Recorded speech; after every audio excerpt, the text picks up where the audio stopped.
The following is brought to you by Stephen Terry Pest Elimination.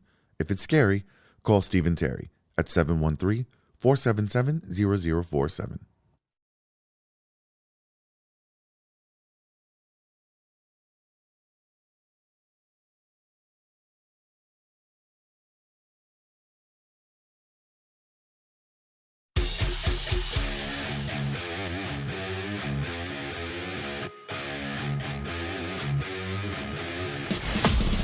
Live from the Stephen Terry Pest Elimination Studio, this is the Smells Like Middle-Aged Spirit podcast.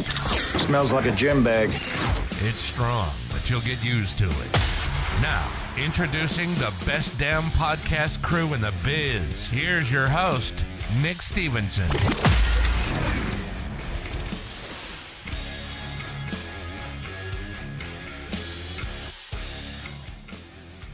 Ladies and gentlemen, it is finally that time again.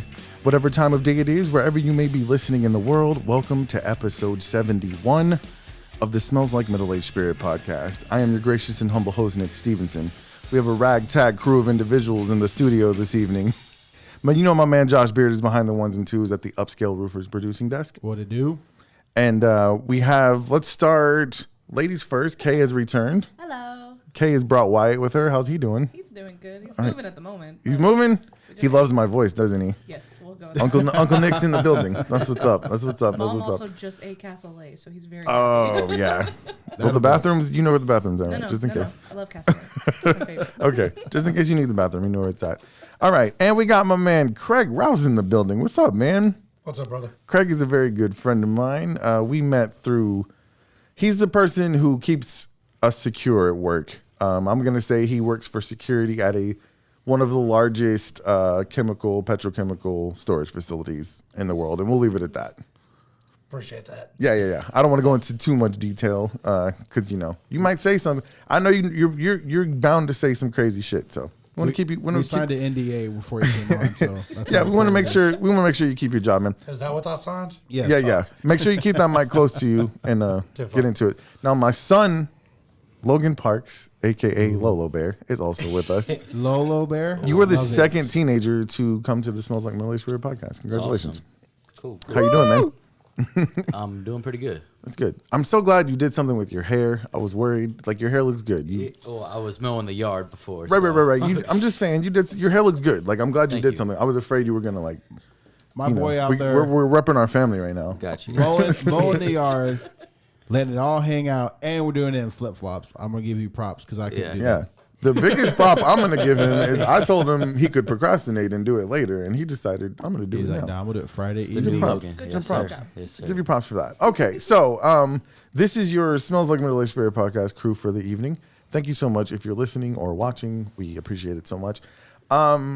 So today's episode is entitled The Reset Button. And the reason it's called The Reset Button is even though, Josh, you remember when we started season 4, we're like, nothing's going to stop us this season because we had some hiccups in season 3. And we were like, this season, nothing's going to stop us. And we were like, Thundercats forever or whatever. Thundercats. That's the best you come up with. Hey, Thundercats are cool. I like Don't the knock that Thundercats. shit. Thundercats. Okay, who was more optimistic than the Thundercats? Care Bears?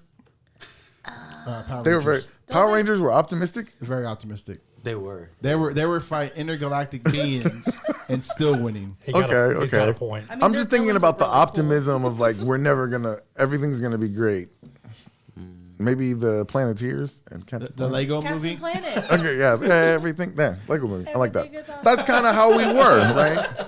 But then life happens and it's okay. What about the trolls?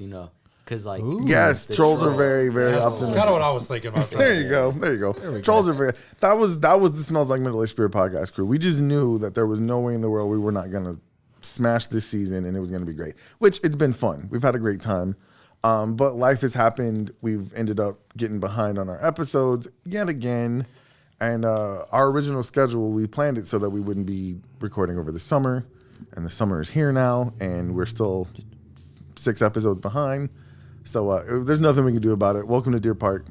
You're the one who sold me this house right next to the highway. Man, you could have put some insulation on the windows or something, man. You know what's funny is that 9 times out of 10, once we edit all this, like you're not even gonna hear that, and people are gonna be like, "What are they talking about?" It A little adds behind character. a little bit of behind the scenes for It's the a show. ghost truck. So, it is what it is. We ran into some snags, and so we're gonna still take the summer off. That's why we're calling this a mid-season finale. And then after the summer, we want to come back and we want to give you guys the best 5 episodes to finish out the season that we can come up with. And we're going to do that. We are determined to do that. So, guys, welcome to the show. I'm glad you're here. Ironically, the reset button for the show is also very indicative of some of the things that's been going on in my life. And I know in talking to you guys and knowing all of you personally, very indicative of some of the things going on in your lives too. So we want to get into that later. First, before we get who'd we start with? Stephen Terry? Yep. All right. So before we get an upscale ad, we don't have any headlines because Naomi's not here today. But what's been going on? Like, I feel like I haven't seen Josh and Kay in like a month. And so let's just talk some current events, see what's been going on. You guys want to give us updates on the baby? Yeah, sure. He's doing good. I'm 22 weeks and 2 days or 3 days. Wednesday's baby day. I just know that. So I'm at 22 weeks. We're halfway there. Right. He's moving. He's doing good. I passed my first early glucose test. Okay. I do have another one soon, and then we'll be doing a heart scan and something else. Beautiful. But other than that, it's Everything's going good though. All right. So when's the last time you had an ultrasound? a month ago. A month ago? Like, The one that everyone saw on Facebook where it said it's a boy, that was the most recent one. Yeah. oh, okay. Where he That one's cool. You showed see his like presence, yeah.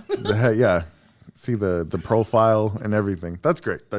Congratulations on that, guys. You know, speaking of reset buttons, episode 55, we were sitting at this table getting emotional about the fact that you guys had lost a baby not long before we did that show. So I want to give everybody an opportunity to kind of talk about some of those things. But I'm glad the baby's doing well. Logan, I don't know how much you're going to want to get personal on this show today. This is the Smells Like Middle Aged Spirit podcast. We let it all hang out. I mean, So you talk about whatever, Yeah, I mean, to whatever extent that you're comfortable, you can talk about. yeah, because like what happened in the past, and like it's only up from here. So I agree with it's- that. I mean, But you get to decide how much you want to divulge to. I mean, there's people who listen to this in Russia, so if you want Putin to know what's been going on with you, Well, and it's something to think about too. I love you're optimistic, but I'm also a person too that whatever was in the past shapes your future. Yeah. So yeah, whatever you went through, and as Nick said, whatever you're willing to talk about, that ultimately is going to decide what you're going to do from here on out. yeah, I agree Absolutely. with that. Yeah. absolutely. And Craig, you and I know because we get to having some deep talks when we're either texting or sometimes we were sitting out, at the facility, and you're doing a very good job keeping it secure. But in the moments you take a break to talk to me to make sure I'm secure, we have some deep conversations, man. So I know you've been going through some things too, and I think you understand the value, hopefully, of the reset button. But so we'll all get a chance to do that. Anything, honestly, dude, I don't really want to talk about Uvalde. I don't want to talk about Buffalo.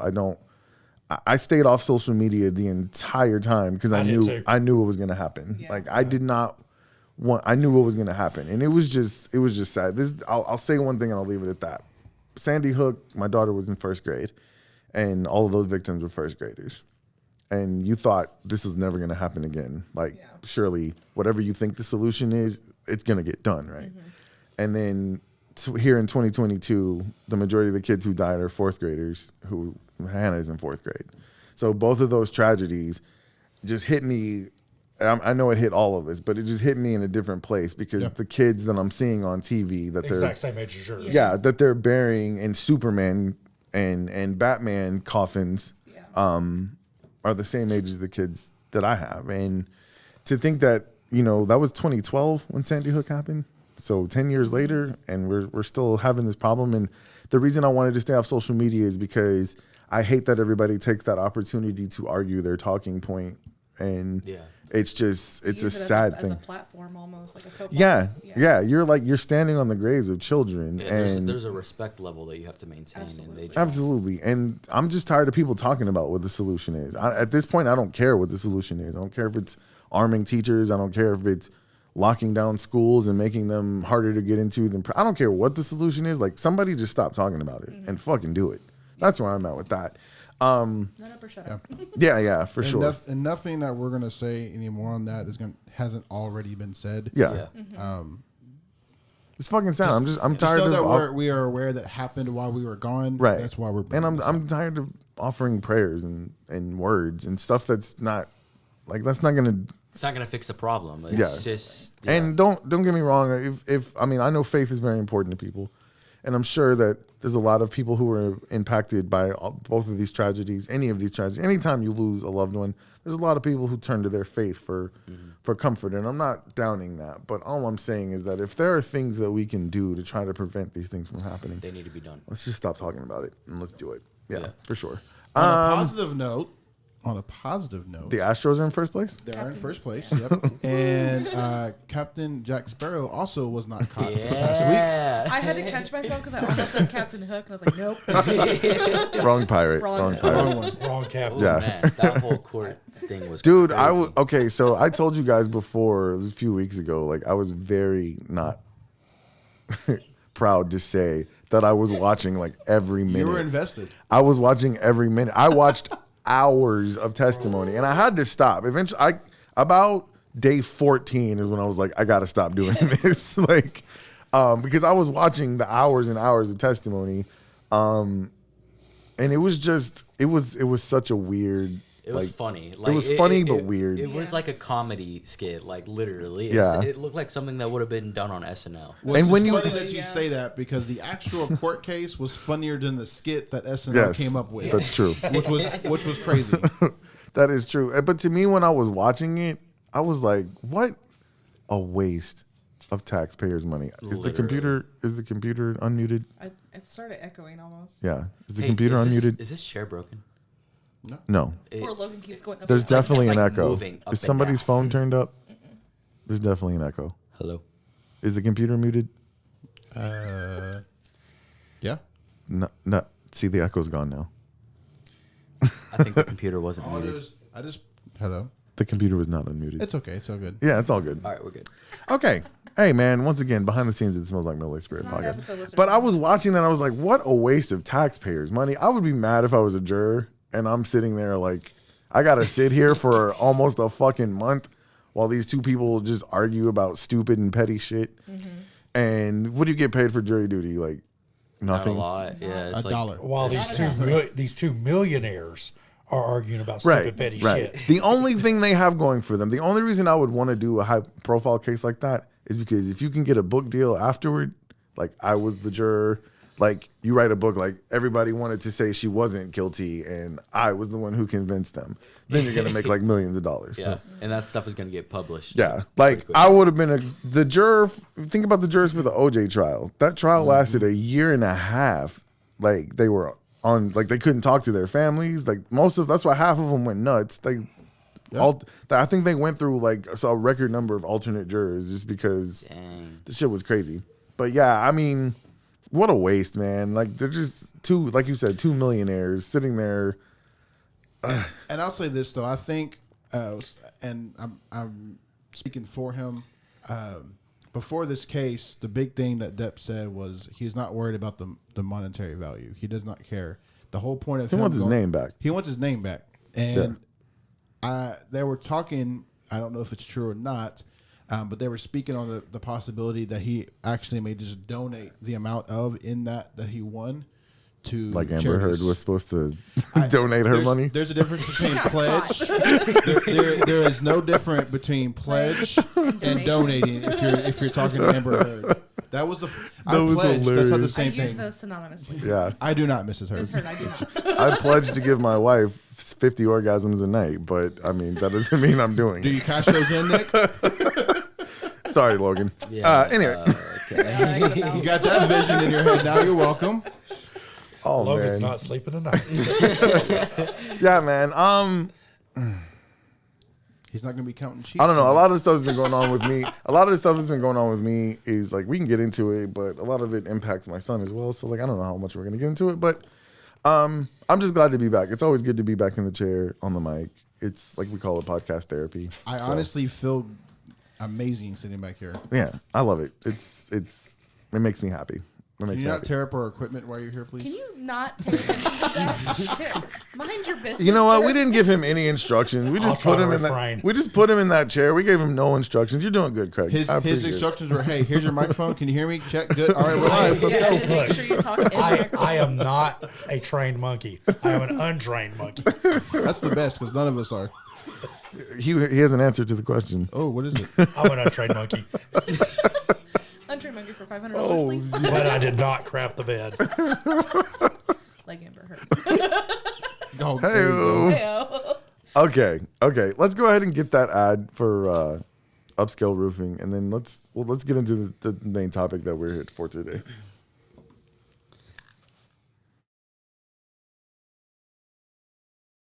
Hey guys, thanks for tuning into the show. Real quick, something special has happened.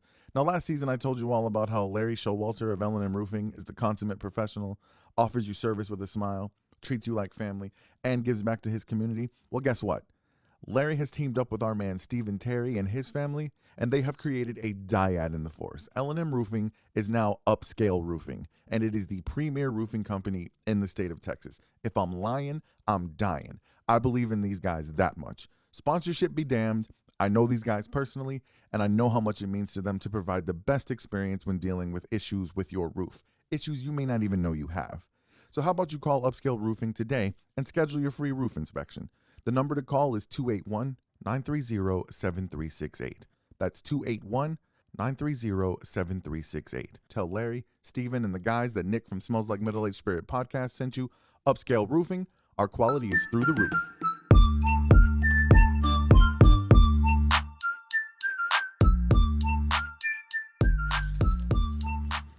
Ladies and gentlemen, you guys call Upscale Roofing, and they will give you a free roof inspection, which could come in very much handy. I mean, you never know. There could be stuff going on with your roof that you don't know about, and if you let it go, it could get really expensive. Very. What do you think about Upscale Roofing, Logan? Larry, I appreciate you, man.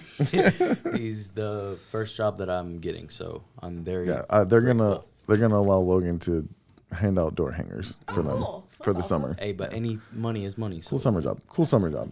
Yeah, and Larry, Steven, they do stuff like that, man. That's why I love those guys. They're very so nice. you guys give them a call, and they're gonna hook you up. Okay, so I thought we could go around the room, and let's just talk about our experience, a time in our life where we needed to hit the reset button, or maybe we're in a time in our life right now where we need to hit the reset button. Okay, Nick, that's the second time your watch has gone off. I'm gonna need you to go ahead and mute it. Man, Josh is just calling people out left Okay, and right I'm today. gonna be an old man right now. How do you mute it without like going to settings? You swipe down Oh, and tap on my it. bad. Okay. sweat. You know what? Fuck it. I don't know. Are you sure it's not up? Yeah, Let's maybe go up. it's Hang on. It may be up, yeah. There it you is. go. And then There's a little bell. go back down. The little bell thingy. Old people figure out Apple Watch. I'm gonna snap. Guys, we are at this point living up to our name of our show. Middle aged spirit, dude. I'm not that guy. Like I'm technologically sound, but We can tell. The Apple Watch is It's different. An obstacle It is. for him. it's different. I haven't had time to mess with it. I just got The it. screen's Okay. so You just small, got I that? can't see it. Yeah. You got it like yesterday, right? Actually, now that you say that, I've never seen you wear couple a I watch was days gonna before. say he Couple hasn't, days. he's never worn one before. Yeah, I got it so I can keep up with my exercises. Anyway, we're getting off topic. So That's straight on topic. sure it is. Sure it is. Let's see. How What old are direction? you, Who wants to? Logan? Who wants to go first? How old are you, Logan? I'm 15. 15. You should have said you're 17. Mama beard I mean ass. 18. For the sake of of- course. I'm just kidding. No, he's 15. I'm turning 16 in December. He Starting He young. signed a form. Yes, he did. His parent gave him permission to be here. Did he sign the form? Did not sign the form. But did the responsible parent give him permission to be here? We'll find out soon. If she comes up here and snatches him out of here, then we'll know. She might be snatching you out of here. Ooh. Benny, I was not Oh involved. man, who wants to go first? Not it. Anybody volunteer? I'll go first. How about that? Logan. Ooh. Okay. You got bigger So confidence than the rest of us. Logan, this is great because, like I said, you're the second teenager to come on the show. The first was your sister, who had just recently been dealing with some things, some emotional and mental health things, and she came out of the facility she was in ready to talk and encourage other people. So I think that's a beautiful part about getting therapy and going through a source of healing is you kind of want to pass that forward to other people as well. Definitely. Yeah. So let's talk about your situation. You can give as much information as you want to. remember that people you might want to work for could be listening, but go for it. It's all good.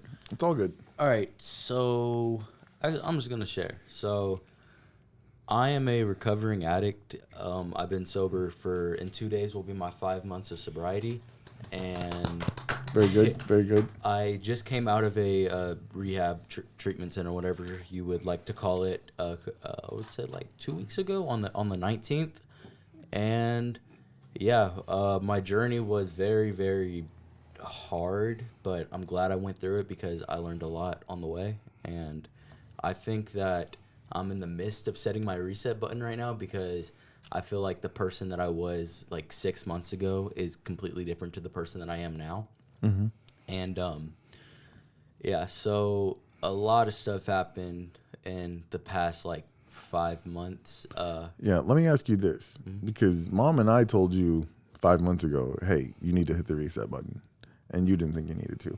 Yeah. Let's talk about, when did you come to the realization that, you know what, I might need to hit reset? So on January 4th, the night before that I went to my first treatment, or my first inpatient treatment facility called Park. I would say that was like kind of, I don't know, it was confusing. I feel like that's whenever like the light switch started to click, but like not fully. And then I got admitted at Park January 5th of 2022. And I would say probably my like 15 days there, I realized that I needed to change. And like, I don't know how they did it, but they just like did it in a way where it was like easy for me to understand. And the stuff that they talked about was like, so it felt like I had a person like following me like the entire time, because they were like saying exactly what I was experiencing. Right. And of course, like basically the majority of people that go into rehab, they think that they don't have a problem, and they just think, oh, I'm just here. And sadly, that's not true. Like if you're in rehab for a reason. And that was like, I feel like that was like kind of like my flipping point, was like maybe my third or fourth day at Park. And I'd say like my big flipping point is whenever I got kicked out of the facility for, I'm not going to name what reason, but I just got... I remember that day very well. Yeah. I got kicked out of the facility, and that day was probably the day that I was like, shit, I probably need a change. Yeah. And then I went to... What was messed up about that, because you said in the first facility you were just starting to get it, and then when you when you felt like you were starting to get it, it's always 1 step forward, 2 steps back. And I feel like I took 1 step forward, and then I took 5 steps back. And then once I feel like my rock bottom was, I don't know, you could look at rock bottom in many different ways. You could look at rock bottom as in drug use. You could look at rock bottom as in mental health. I think my rock bottom there was whenever I affected my family. And that was my rock bottom for like how much my family was hurting from my actions. And that's whenever I realized that I kind of needed to change, not for myself, but for my family. And then I started thinking, I was like, well, if my family's happy, then I'm going to be happy. So that's whenever I kind of switched it. Switched it? Is that a word? Switched. So, I wasn't going to call it out. That's that Deer Park learning right there. We don't have much room to talk. I thought he went to Baytown. I switched it from wanting to help my family to wanting to help myself. And then I got admitted at the Center of Success and Independence, which I feel like I'm glad that I went through both treatment centers, because really the Park was focusing on why you shouldn't do drugs and like recovery part of it. And the center was more focused on like, why did you start in the first place? Exactly. Like why you started in the first place, skills. That way, like if you're thinking about relapsing, like they have skills in place. And it's just like, it just changed my life. Like it really did, because I'm glad that I went through them, and because now I have enough sobriety underneath my belt that I don't want to ruin it, and I actually have a desire to stay sober. And I don't know if anybody listening is struggling with addiction, but what I could tell you from me being 5 months into it, the hardest part is like probably the first week. The first week of you going sober, especially if you're addicted to like stuff that I was addicted to, like it will the withdrawals, and it's just everything is like bad. Like it's just the first week is like hell. If you get through the first week, it's easier from there. And you may find that some moments are harder than other moments. That's because that's just life, and life has up and downs. Yeah. But I want to talk to our audience, you and I together, from this aspect as well. On the outside looking in, me, yourself, your mom, your sisters, we are a happy family and we have a good life. We live in this house.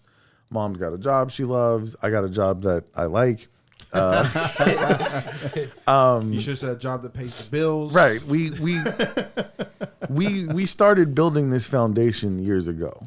And on the outside looking in, somebody might look at a kid like you and be like, what do you have to be depressed about? What do you have? Like, why would you turn to do drugs? And there's a lot of reasons that kids start doing drugs. And that's a problem on them for questioning things like that. Like, you never know. Absolutely. You don't. And what I want to tell, and that's what I want to say to parents who maybe don't understand, how could that happen? Yeah. Trust me, I was asking myself that same question. Real quick, Logan, and then I'll let you go. Yeah, go I was asking myself that same question.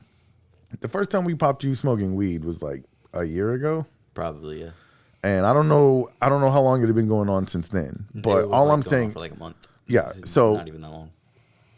the way that it accelerated from that to where we were just 5 months ago was like, how? Yeah. It's Like, it's we caught him very- smoking weed one time, and I'm not one of those, weed is a gateway drug, but we'll get into it a little bit later because for certain people it is. It depends on your makeup. Yeah. Um, Every person is different. Yeah. But it went from that to like full-fledged addiction in what seemed like the blink of an eye. And I'm telling you right now, I don't think I'm a bad parent. I'm not the best parent. I'm not a great parent. Like, we all struggle, and you guys are going to find out soon. Sometimes life, there's going to be things you miss. And I was beating myself up, like, how did I not know? Like, what did I miss? How come I? But what I'm telling you right now, and I want to say this from a parent perspective, and you can probably say so from a child's perspective, like, it doesn't matter what everything looks like on the outside. Like, you never know. You never know. And there was things you were dealing with that even we didn't know about. Yeah. So it has nothing to do with if you have the perfect life, if you live in a nice house, if you drive a nice car. It's not about the stuff you have. Anybody can deal with this problem, and I think you're in a testament to that. Yeah, And definitely. I want to say one thing, kind of flirt with what we're talking about. Yeah. Some of y'all may have seen what I posted a couple of days ago, and I think this kind of narrows exactly what y'all are talking about. And it's 5 simple sentences. It says, check on your strong friends, check on your quiet friends, check on your happy friends, check on your creative friends, just check on each other. Yeah, for sure. Definitely, yeah. So, addiction is a very complicated thing. For me, it did start off with weed, but it went from experimenting to, I like this, to, all right, I'm just going to keep doing it. This is just who I am now.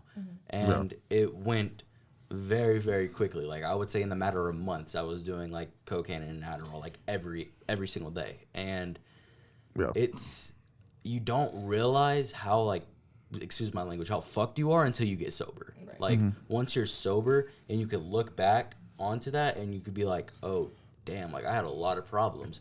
Yeah. For me, I literally just started smoking weed because I was interested. It was experimenting. I think every teenager goes through a time where they're like, they get presented something and they're like, oh, yeah, I just Pretty wanna sure do it. we've all partaken. Absolutely. Okay. So Yeah. it went from that to me. I We all felt went through that. high school. Craig's the good one. I felt that, and like, I don't know why, but like in my mind it was like, this is what I needed. Like, this has what I've been searching for, that like I try to find in other things, football, like sorry, my voice is a little shaky, I'm a little nervous. Football, anything like You're that. doing great, To like, this is the feeling that I've been searching for the entire time. And I didn't smoke weed that day because I wanted to cope with the amounts of emotions that I was feeling. I wanted to smoke weed that day because my friends offered me weed and I wanted to smoke weed. Right. And then once I was high, I felt like, damn, this is what I needed. Right. And it went from that one time smoking to, buying, and then I started getting it, and then I started smoking weed every single day, and then weed just like stopped working. Like, I don't know how to explain it, but tolerance, like my tolerance built up to it, and it just like didn't work. You were chasing something that was not attainable. Euphoria. That's what I was chasing, because I thought, oh, I'm just a pothead. Like, I'm just cool. I'm just a pothead. Like, everybody smokes weed. It's not a big deal.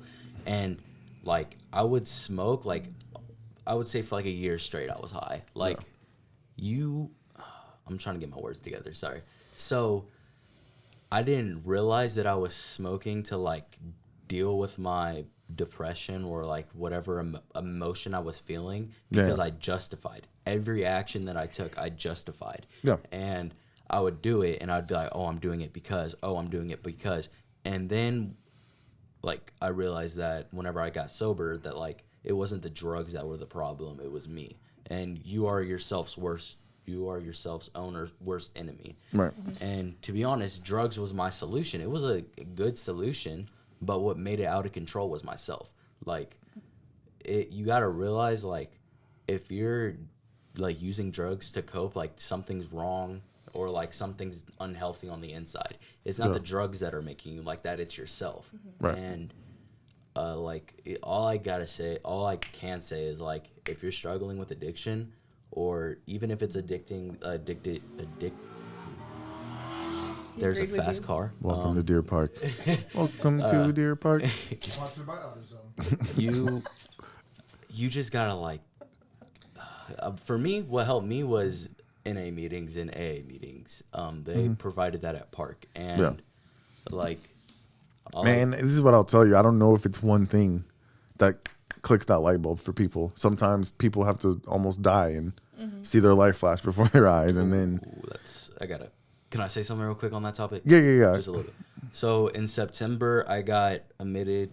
Right? Was it in September that I got admitted in that mental hospital? I think it was September. I thought it was before that. Okay, it may have been like a month before September. I think it was November. Yeah. Okay, November. So in November, I got admitted in a mental hospital because I had a suicide attempt.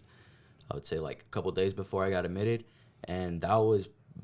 For me, I would say that was my rock bottom with drugs. Like, I had went on a week bender, and I was going through withdrawals as I was high, and that's not a very pleasant thing to be dealing with. And that was like, my mind at that point was, oh, this is just who I am. If I die from it, then I die from it. Like, I don't care. And I remember, it's such a deadly, like, it's such a bad mindset to be in, because like you don't realize how much like you're affecting yourself until you get sober. Right. And even in that, like, I think I was at the mental hospital for like 9 days, not even. I think I was in there for like a week. A little bit over a week. Yeah. In that week, like, I kept having emotions that was like, realizing how effed up my life was. I just kept pushing it down and pushing it down and pushing it down. And I told everybody, I'm going to be sober whenever I get out. Yeah, I'm going to be sober whenever I get out. Then I went out, and because of all those emotions that I was like forcing down, they ended up coming up. And that's whenever I relapsed, because I didn't want emotions to come out. And if you think of your emotions, I'm going to say one last thing before y'all, because I've been talking for a while. You're fine. You're doing good, man. Think of your emotions as like a jar, right? And you have a jar for everything. You have a jar for anger. You have a jar for sadness. You have a jar for anxiety. You have a jar for everything, right? And whenever you don't feel your emotions, a little bit of water goes in that jar, right?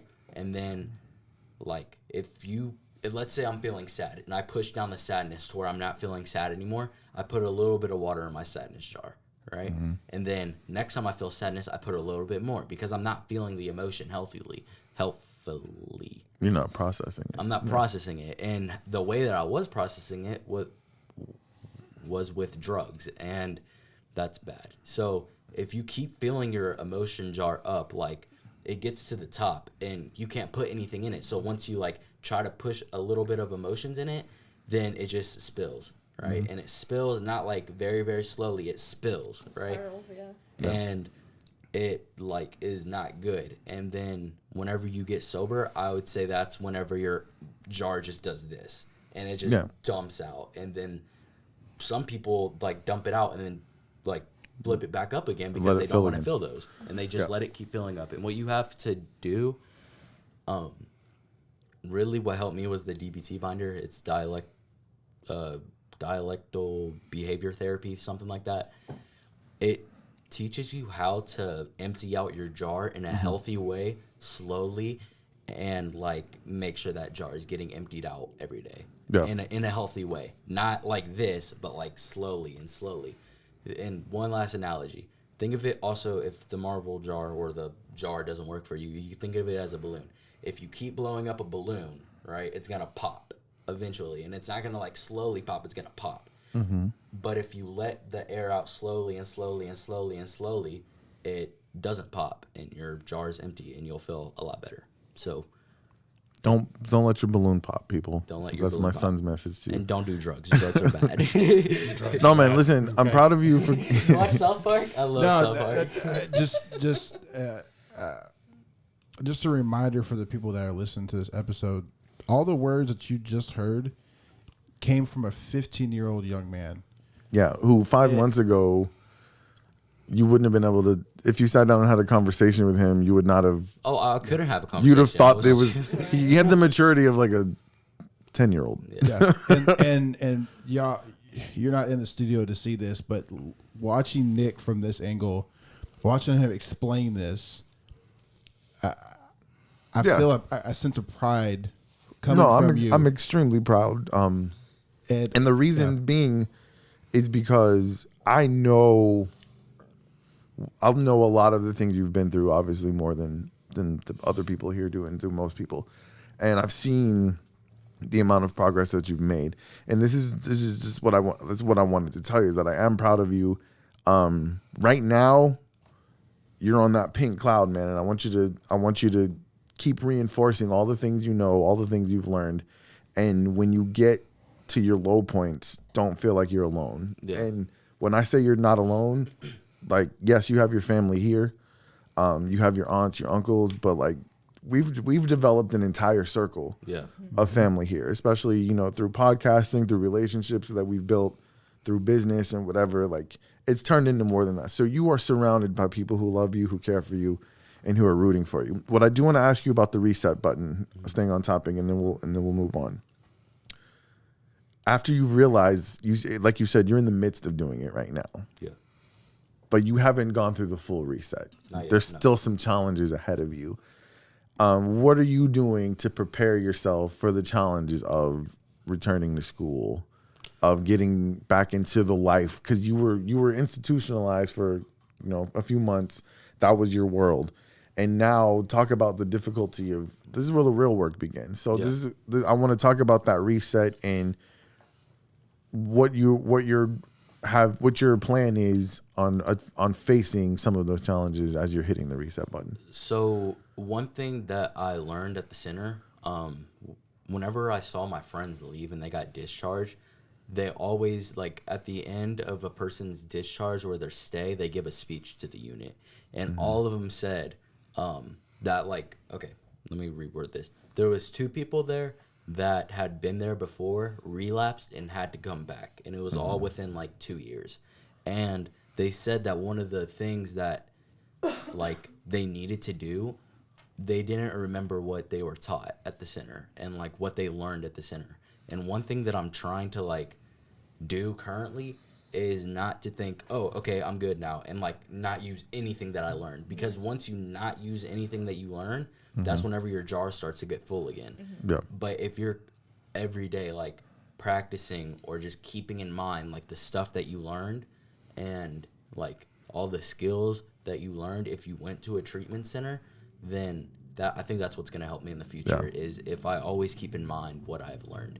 Yeah. And, like, also self-affirmation thoughts, like, some people, like, just view them as, oh, there's just, like, things to say about yourself. Those things actually work. Like, I don't know why or how. You know what you are, Logan? You were the true definition, before it got hijacked, of woke. You're woke, bro. Absolutely. And here's the deal. Like, that whole word got hijacked and turned into something negative. But you are truly woke. And this is what I ask you, because there was probably a time where you thought doing drugs made you look cool, at least. Maybe it didn't. Whenever I first started Yeah, doing it. like, oh, I'm cool. Like, and then now that you're on this side of it, you're going to see other kids who think, Yeah. oh, man, I look so cool. Dude, I literally, the other day. And it's going to make you be like, bruh.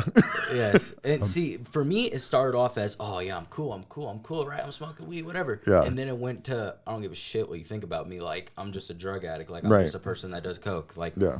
I don't care what you think. Right. And that, once you go in a mindset where you just don't care, that's not a good mindset to be in. Absolutely not. I'm not gonna like sit here and like say how to fix that mindset, because I didn't fix that mindset with like just myself. I had to have help from other people and help from my family to help fix that mindset. And I suggest to anybody who's struggling with addiction, I don't know if anybody's listening that's struggling with addiction, but if you are, Drop some science on them, bro. I'm telling you, like, you can, I hope, like I said, everything that's good that we get, we should try to give it and pass it forward to other people. Absolutely. Like, you that gotta, is, dude, you got to talk to somebody like that is the necessity. I feel like if you think about it, if you help 2 other people struggling with addiction, and then each of them help 2 people, like, It's I like hate the to pyramid sound scheme. corny. Yeah, it's the whole pay it forward thing. Like, I hate to sound like I'm ripping them, but it's so true. It really And is. it's yeah. like all you got to do is just affect your little part of the world, and that's, And it's I better believe to in help that. at least one or two than not help anybody at all. Exactly. And whenever you're helping those people, don't think that you made it, because you haven't made it yet. You still need to work on yourself. There's not a point in time where anybody could just stop working on themselves.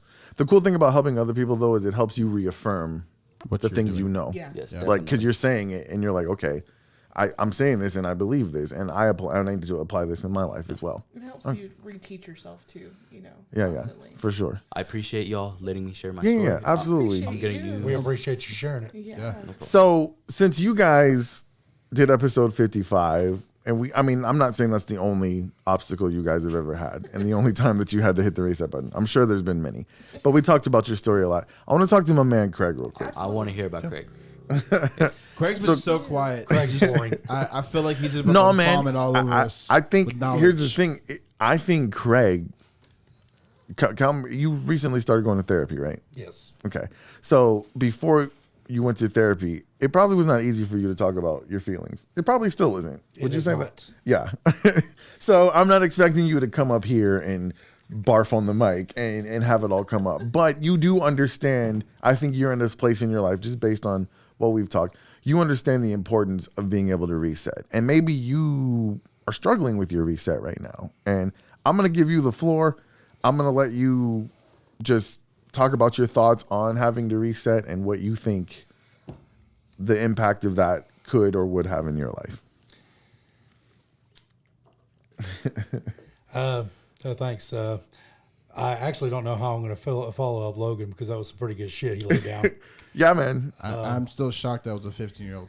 I know, man. The It's, amount of just also the fact that he has the nerve. I mean, not the nerve, but like just the balls to do it, basically. Yeah, for sure. That's hard. well, that's what I said. I said he's got bigger Yeah, cojones than the this rest of was, us. someone said it earlier. I couldn't remember who. But yeah. Yeah, for sure. He's better at sharing his thoughts than I am, but I'm going to do my best. Yeah, I don't want you to feel pressured, man. Just we're having a conversation. Like, we're sitting out the turn and burn, bro. No, that's what we're doing. I've been battling a lot of depression, mostly due with failed relationships for various reasons, and that's kind of where I've come to realize very recently, although I didn't really have a term for it, was that I need to hit the reset button and really needed to change the way I was doing things, because I realized that for the past 20 years, I've focused on everybody else. I've focused on, hey, I need to find somebody that I want to be with and they want to be with me. Yeah. And, I focused on a relationship, but not my relationship with myself. And I focused on,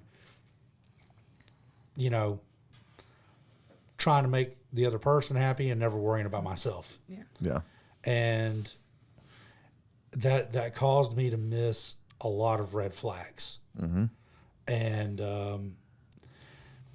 I've battled not necessarily drug addiction, but alcohol. because of my depression. Right. Alcohol and drugs are the same. I just want to say that. No, you're absolutely right. You're absolutely right. Yeah. But We're getting school today. Logan taking us to class. Class in session. Teacher Logan. But I've still do battle with the alcohol a little bit. Not as bad as I was. That's good.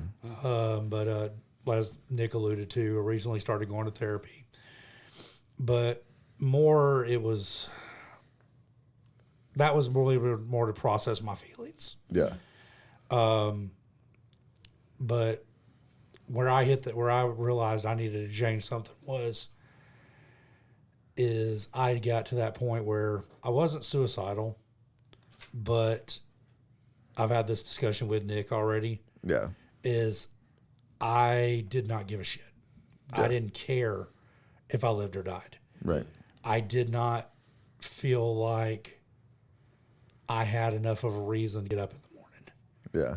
And If a truck was headed your way, I might move out the way. I might not. Might you know? not. Yeah. You know, I mean, I was even to the point of one day I was at work. I was in the office. Boss was in there with me. And it's hard to talk about this, but like I was in a really bad mood because of everything going on. Yeah. I was thinking about this person, thinking about what happened. And he asked me if I was okay because I was in such a bad mood. Yeah. And I apologized to him because I'd been kind of snappy. Mm-hmm. And all of a sudden, right there in the middle of the office, I just broke down. Yeah.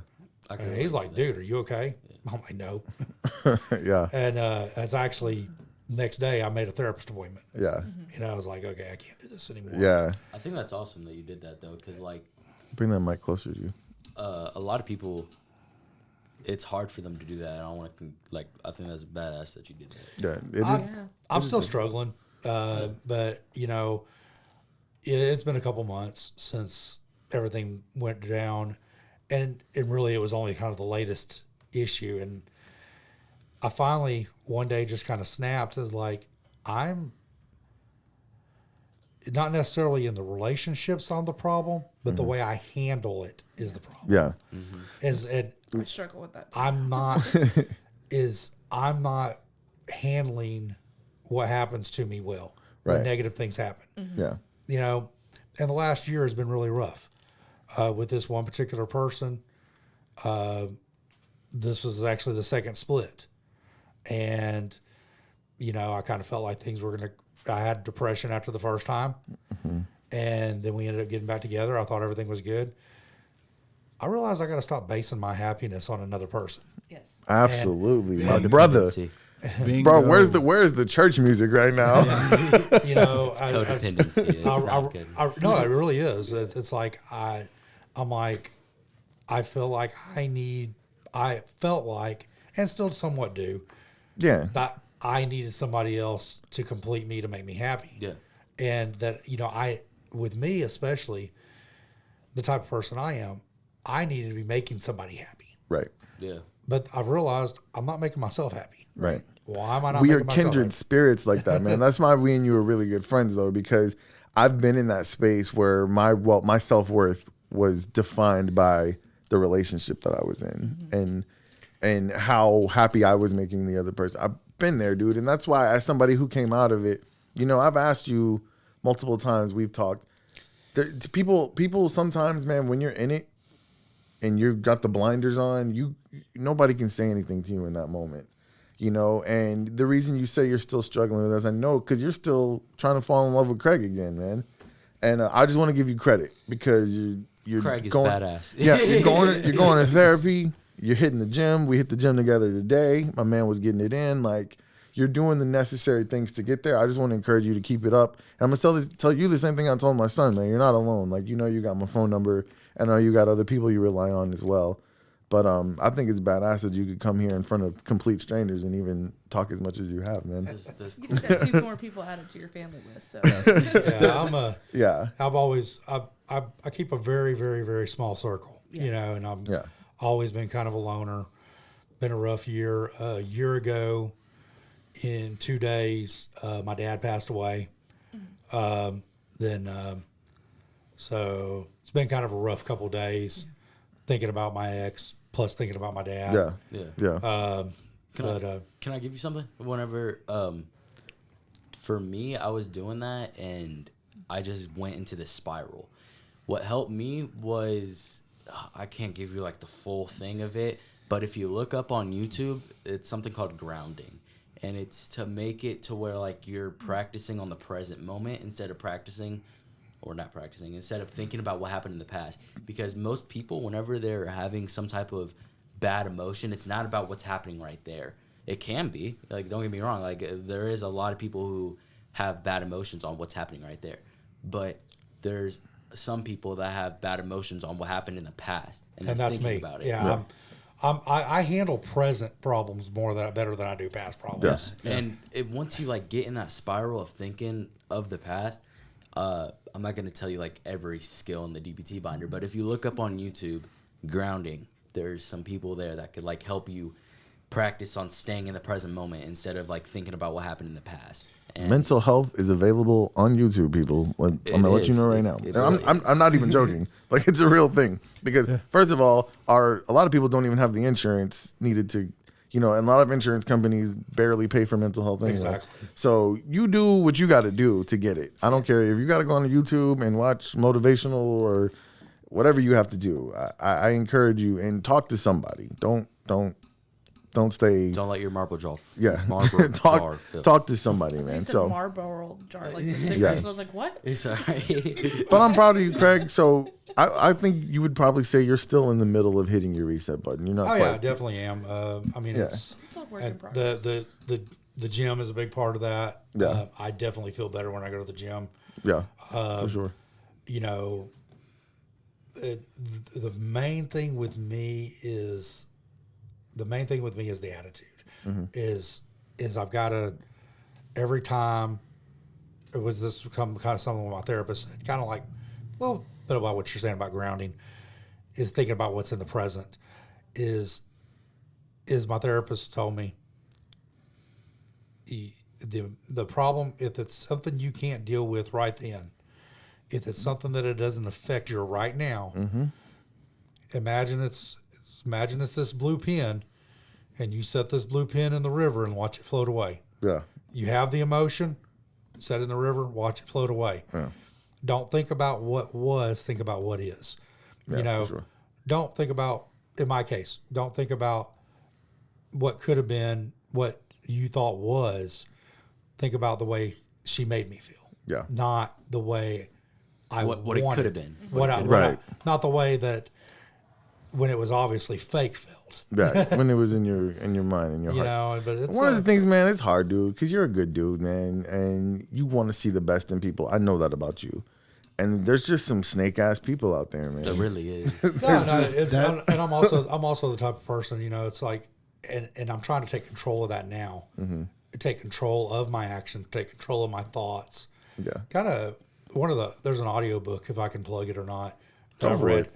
I'm trying to remember the guy that wrote it, but the book is called Unfuck Yourself. Oh yeah. Oh yeah. And I love it. Yeah. And I've been starting to listen I've to seen that. ads for that on YouTube. You really should check it out. But it's really good.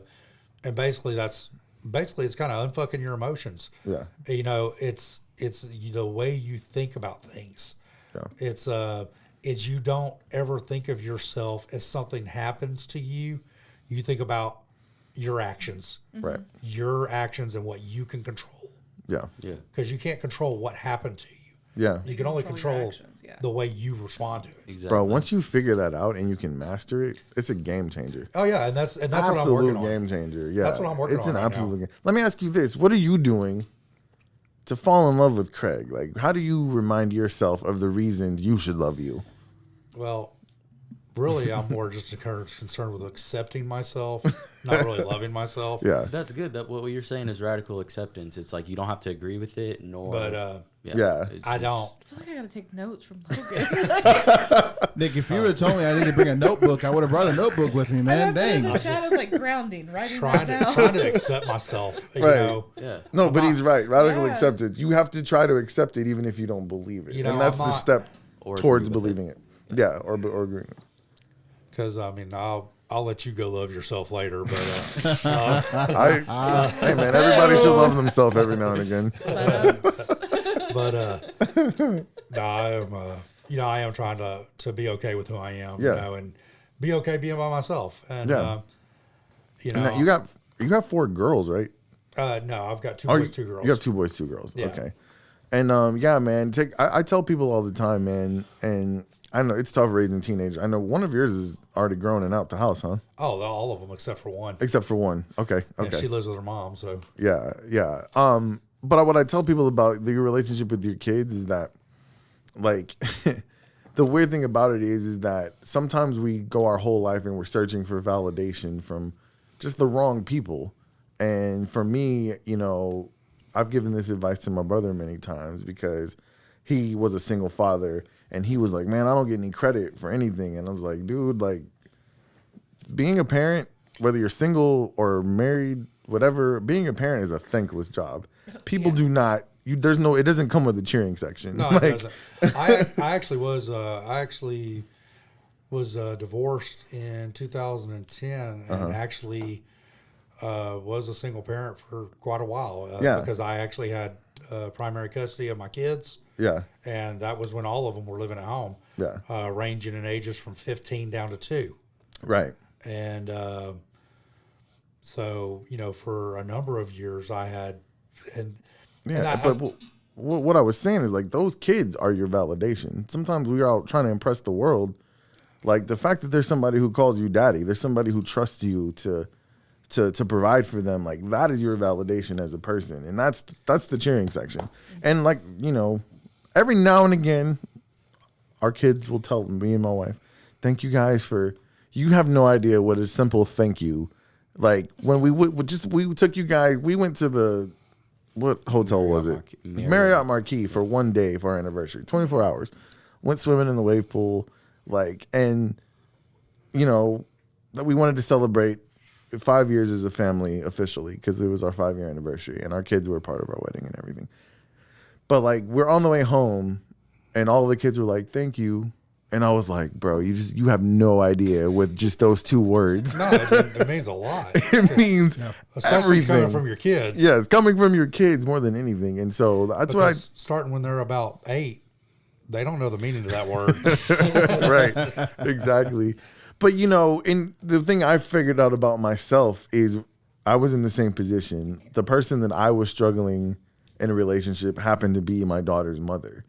And I thought if I focus my energy and all my attention on my daughter's mother, I in turn am doing what's best for my daughter. Because in my mind, I was like, if her mom is happy, then we're still a family and my daughter's happy. But what I did not realize is that while I was trying to earn this validation of the person who turned out just didn't love me, and I was trying to make them love me, here I had this little girl who worshiped the fucking ground I walked on and believed I was everything.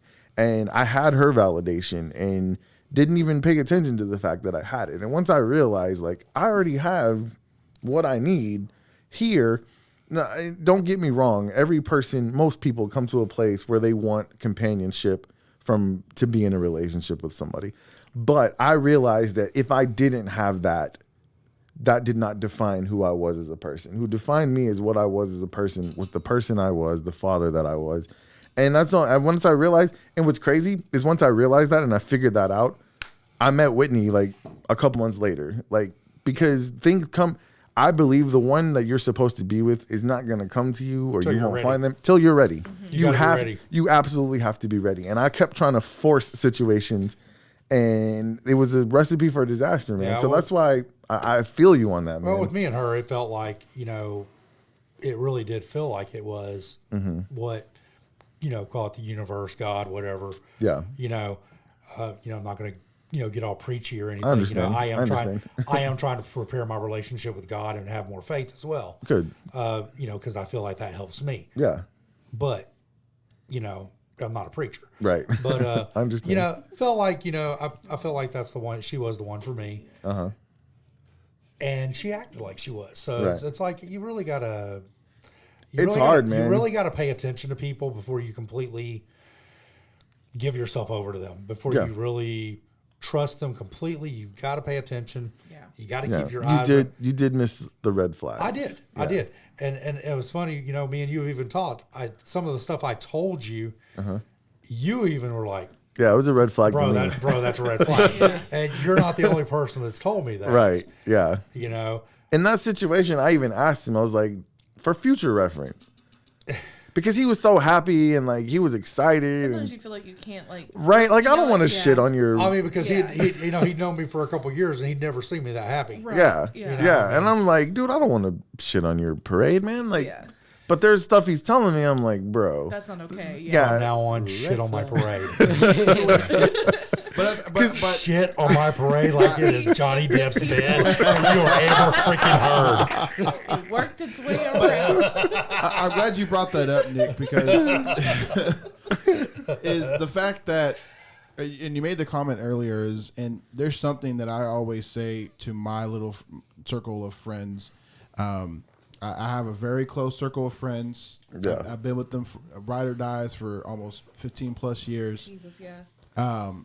I don't call them friends. I call them family. Yeah. Dominic Toretto. And there's a reason why. It's because I know if shit hits the fans, or in this case, shit hits the bed, that Right. I have people that I can reach out to. And a lot of times we have actually reached out to them first before like parents or whatnot. Yeah. I mean, DJ's one of the big ones, and DJ and Jason. That's what I want for my son. I know you think you have that, and you might have it. There's a couple of potentials for you to have that with, but you haven't experienced that level of. You'll know. You'll know. because yeah. there's people you meet You'll in your know. life, and you're like, I can't damn, lose like them, that's. yeah. There's people I'm in my not life losing that them. I thought were those people, and I've tried to make them be Exactly. that people. That's So kinda how do what you- I'm doing. And then they're not. I have Yeah. a question then. How do you know if they are that people or You're not? not going to find out until you need them. until the situation arises where they are there for you. Yeah. It's one of those things you just know. I mean, Yeah. it's just Yeah. like, And this it brings just- back to what Craig also says is that like whatever happens, it's the way that you deal with it. Yes. And if you find out that the person that you thought was it wasn't it, it's how you deal with that. Yeah, That for sure. makes the what makes like something. For I sure. don't really even know how to say it. But what I'm you know? saying is, what I hope for you and I wish for you is for you to have that group of people in your life that You can't make them. you can't make Yeah. them. They become your life Yeah. basically. And they're the people who aren't always going to tell you what you want to hear. They're going to keep it real with you. And they're that's the best friends. That- That's, yeah, the, that's the that's best the part. best. Yeah. That's your family right there. And Yeah. I don't know. I may be wrong, but I do have one friend, or I have friends, but like I have one friend that like I'm probably the closest with. I'm not gonna say his name, but like I don't know if we have that. That's yet, what I'm saying. but, That's like, it's potential. I I feel like think- it's potential. I'm not trying to like become codependent because I already realized how like codependency. Let it happen is not naturally. good. Oh, yeah, yeah. so you can't force anything. You have to let it just happen. You'll know. Oh yeah, you will. You, know. it's something like you just said. It's not something that's instant. It's not something that's overnight. It's not something that happens in a week or a month or a year. yeah. It's anytime y'all you go through something and you can turn around and say, "Hey, I got some shit on my back. Can I talk to you about it?" And they will drop everything to listen. Yeah. Then that's the people you want to keep around. And Yeah. there's been a few instances where this guy has, and it's like really, it went from me like about to do something really stupid that I would have regret to not doing it. Yeah. And, That's good. Like I said, I believe you've talked to me about that relationship, and I think there's potential there. It's something that I think it takes time and experience. You know, a lot of times when we first moved to Deer Park and you were playing football, I've told this story before. Like me and Mom, we started, you know, kind of being close to, not really close with the parents, but interacting with them at the football games.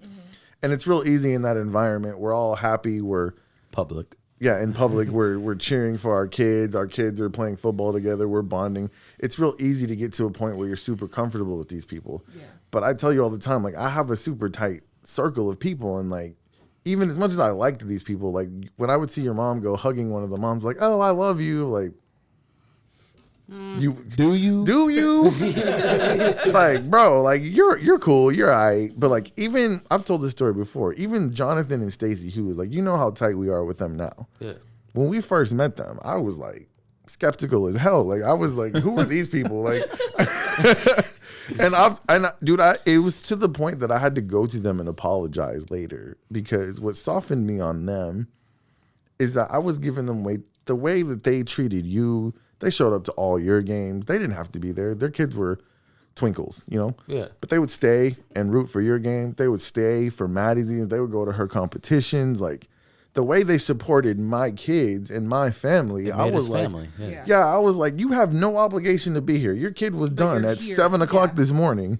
We've been at this field for 7 hours, and you've been with us the whole time. Like, you had no obligation That to be shows here. real family right there. Yeah, and so those are the type of people. That's the type of people that I'm saying. Like, it takes time, but they go from acquaintances to friends to family, and then you go through it's real life building things blocks together. with every relationship, you know, like Yeah. the more you build and work into a friendship with them, the stronger that structure is, and For sure. you know, and like you said, it takes time. Yeah. Yeah. If you lose that relationship, like, shit happens. It's how It you does. deal with it. Yeah, And for sure. If you deal with it in a healthy way, then healthy outcomes are going to happen. If you deal with it in an unhealthy way, unhealthy outcomes are going to happen. 100%.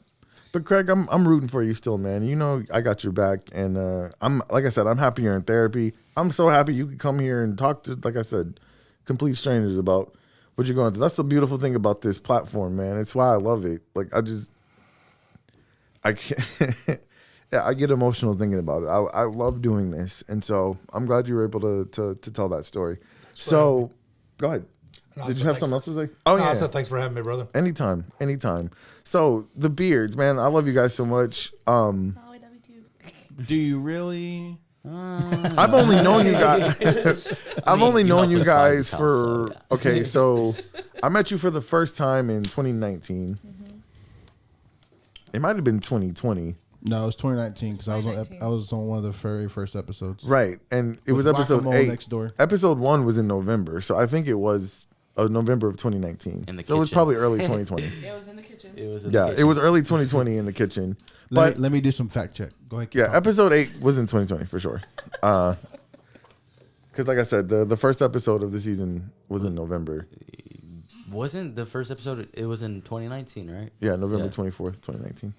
It was early. I think it was January of 2020 that you did the show. That's the first time I met you in person. But we've gone through real life things together, and it wasn't even on purpose. Like, the first thing was you became my realtor. Well, no, actually, the first thing is you were supporting the show because you enjoyed it. You're friends with Chris Clark. And then our friendship developed through that. And then you became a part of our home buying process. And Then you became our family. It literally just yeah, went from there like, to I there. mean, I want to say you helped us move, but we hired movers. You showed up, though. I did show up. You were there. For moral support. it was like emotional. We were there support. to drink beer and watch the Emotional movers. support. We were there to drink beer and watch the movers pack all our shit up. We did technically move stuff. It's because we have y'all's old coffee table and That is Oh, true. yeah, That's yeah, true. yeah. That so is technically, true. I just moved Technicality. your furniture Dude, I to like my those house. tables. Y'all still have those? Absolutely. Yeah. Would you like to I buy love them those back? with the little maps. Yeah. For those you don't know, those were giving to us. So Yeah, I'm giving Nick the opportunity to buy them back. Buy them. Good tables. How much? You want for 'em? Entrepreneur in me. Sorry. But no, man, like we accidentally went through some real life stuff together. You becoming part of the podcast. I feel like the first major thing was when you guys went through your miscarriage. Like that was tough, man. I remember. I can remember to this day where I was when you sent me the text message. I was in my car and I was on the phone. I was like, "Fuck." And I'm pretty sure y'all were the first to know about it before, I think, family and Yeah. other friends. Well, too. it's because that day, You or were supposed it to be was here, I think. yeah, Yeah. we were supposed to be here, and yeah, there's few things in my life that I can pinpoint what I would call an emotional trigger. Yeah. Trauma. Yeah, trauma. Yeah. And that's That's one of them. For sure. You want to talk about a restart button? It's pretty damn close, if not Yeah. it. I mean, you guys, and this is what I want to ask you, because thank God you guys are expecting now everything is going well. Did you ever think you'd get to this point? Did you see this No. when you because- first lost your, the baby? No, the first because I don't know if anybody else knows. I had 2 more after that. Oh, really? Yeah. No, I didn't know that. They were very, They were very super early. Yeah. But Yeah. I did for sure have 2 more after, and so Yeah. no, we didn't think so. It was really, really hard. Yeah. Try not to cry. You can cry. Being It's pregnant okay. makes it worse. You can cry. We'll all cry together. But no, not really. I don't think it expected it so quickly. Yeah. But kind of like how we said before, is that whenever you're trying for something, fighting for it, Mm-hmm. it's just not going to happen.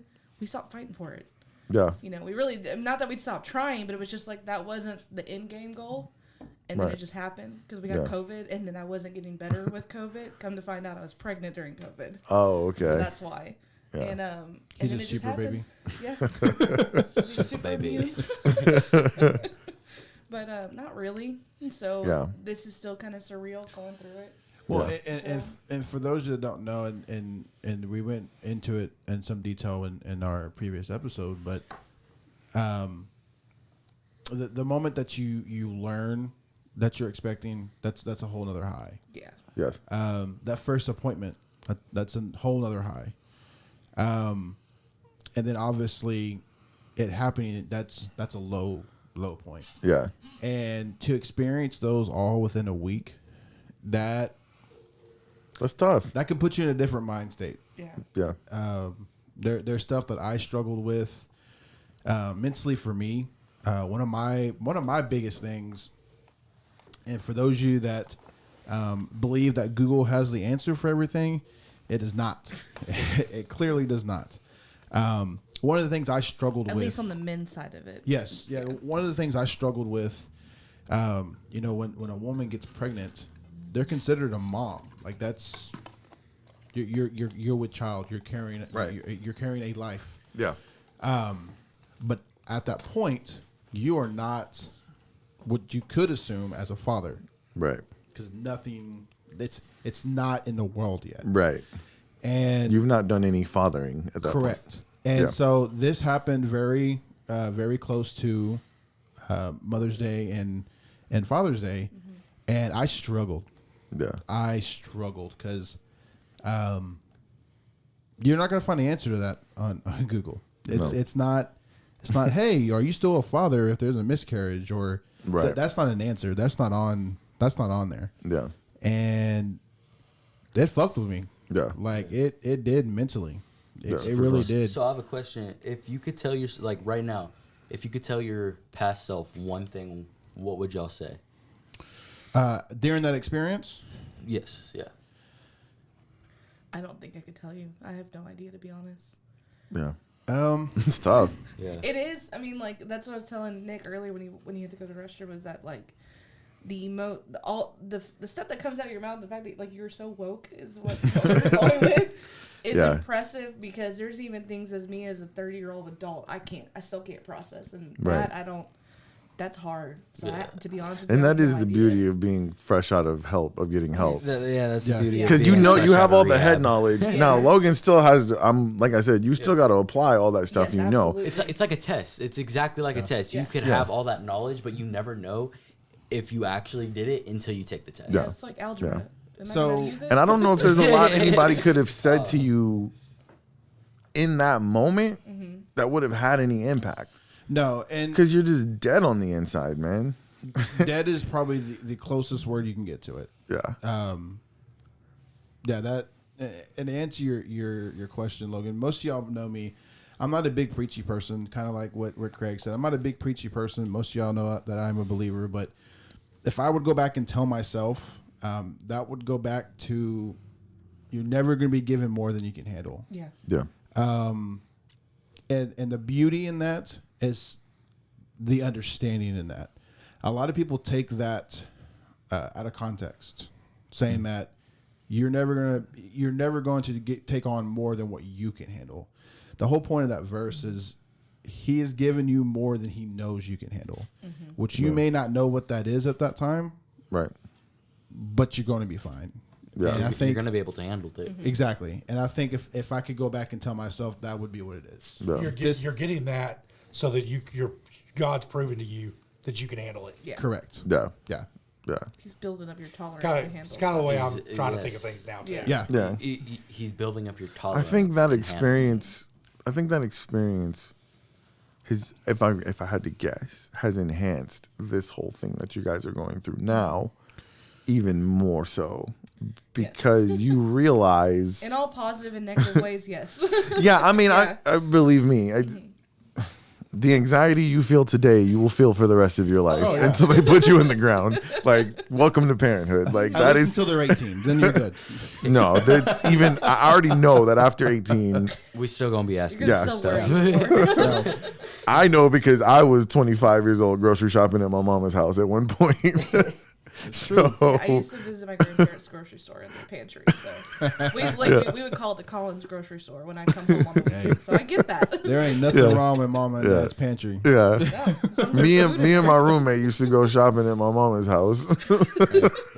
Like, best. hey man, we gotta go get some groceries. We'll be back. And we went to my parents' house. Yeah. $3.95. But But yeah, No. that's and Nick, just being honest, that's and Kay may have some for her personally, but another hard reset for me, not as dark, is my career change. yeah. And you guys got into that a little bit. I didn't even know until we did that episode, like the level of your financial struggles. Yeah, no. If anybody didn't hear that episode, though, you guys can. Yeah, so most Go of y'all into that. know I've been pretty transparent about kind of my work career, but I was a sandwich artist at Subway. So if you want to know what they're called, that's what they're called. Yeah.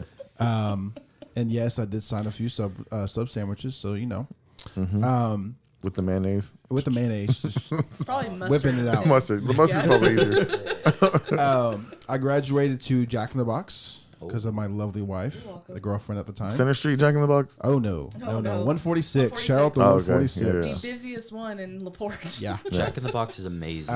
It is. Got to put that Not on. Center don't Street, work Jack in the there. Box. No, Yes. Center No. Street's Jack in the Box. And so I'll never forget this next part. Big shout out to Chris, but I remember getting off from work, and he called me and was like, Chris Clark, by the way, not Con, even though he was part of it. Funny enough, yeah. He called me and said, "Hey, you want to go fly in a helicopter over the Gulf?" And I was like, "Sure, that sounds fun." And so I quit my fast food career and started offshore, right in the peak of we are no longer drilling era. Yeah. I did that for about 2 years, and then I started with SGS over here off 146, loading some rail cars for the lovely company of Oxy Vinyl. And I was there for Shit five- that'll kill you.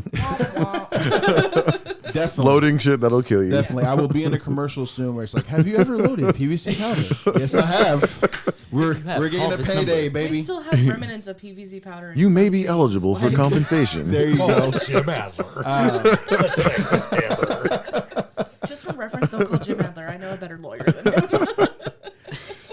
And I did that for 5.5 years, and I thought at the time that was something that that was gonna do. I'll address that in the comments. I see it. I know. His mom's calling him out. I'll say it right now. My first job would have been Sonic, but I failed the questionnaire. So if y'all want to take some more notes, if they ask you. Logan, take notes. Yeah. If you're Forget your asking pin on if this, you would though. like to better yourself, the answer is no. The answer is not. No, I'm fine where I'm at. I'm good. That is not the correct answer.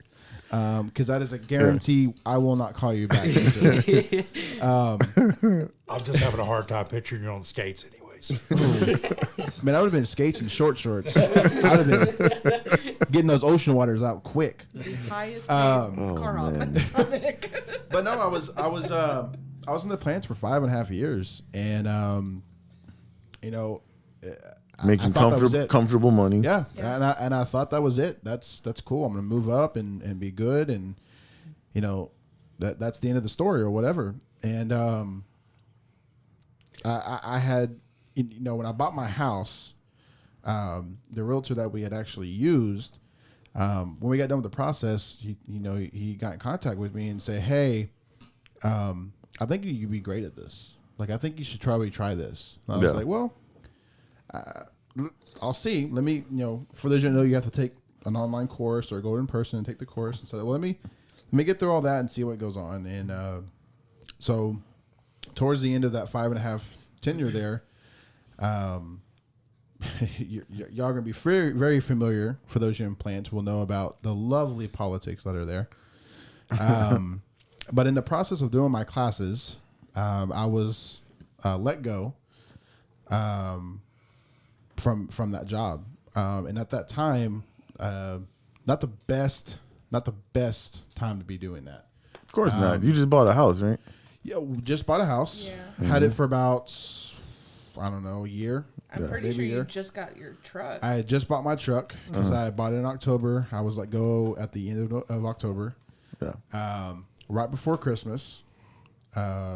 It just did not pan out right at all. And so I had to quickly pivot and find something else. And I was already doing real estate class. I said, this is it. Like, there's nothing else. Finished all my stuff. It started in February. But that first year and even that transitional period right there is probably the worst part of our life. Yeah. I mean, when you talk about not eating and not eating correctly, having lights and phones and everything get turned off. Most of you probably know I've gone through 3 or 4 cell phones. Yeah. And that is not because of choice. Trust me. When I memorize a number, I do not want to get rid of it. My God, if he has to get a new phone, it's a new. But that was hard. I mean, that was a hard restart. Take out the cartridge, put it back in. Right, blowing it. That was, I mean, it's more like banging it on the table a couple times too, and then trying to blow into it, and then sticking it in. It's like, oh, it doesn't fit. Jamming in. It's crazy, man. And I think even now, for those of you that have kids, I know 2 of y'all here have them. When that moment of news of an arrival, that's another restart. Yeah. That's your life's about to change forever. Changing everything. Yeah. You're restructuring your finances. You're making sure everything is good. And a restart doesn't have to be negative. Like, it could be positive. Too. No, it definitely can. Absolutely. It comes with anxiety, though. Especially when your life is positive. When lives are involved. It's needed. My anxiety about right here, right now. Yeah, I mean, it comes with anxiety. Trust me. I mean, I was with your mom buying a car yesterday. Anytime something new, change is happening, No one likes change. Yeah, it's like it's just Can't super. handle change, It's but super People are comfortable where they're at. Yeah. But I mean, even our last couple of years, just figuring out this real estate stuff. And really reworking how we used to live. Yeah. Because like that was the biggest thing is that, not saying he doesn't make money, as he doesn't make as much money as he did at the plant. Because I mean, obviously at the plant, he never turned down overtime. Right. He'd work 80, 90 hours a week. Right. Because then we were living comfortably. So now having to rework it to where now we're living off of mainly my checks. Right. Is a big difference that we're still working on. Yeah. And it's while you're waiting on commission or whatever to come in, which is not structured in any way. It's just whenever you sell it, then a few days later, right? Yeah. When y'all see me post something on Facebook that I sold something, that's when you know I got a paycheck. That's about it. When you see him asking if you need to buy or sell your house, that's him trying to pay his bills. 100%. I just got a light bill, so let me make this post. Daddy needs to sell a new house. Just a reminder, I do rentals. So yeah, for sure, man. I hope you're playing your ad right now. As a matter. It played right before I started. It was perfect. We nailed that.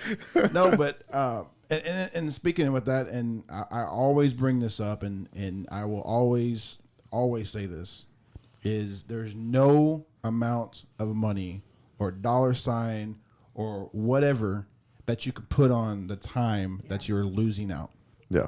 There's things that I missed in that 5 years that I would give my left arm to go back and relive that.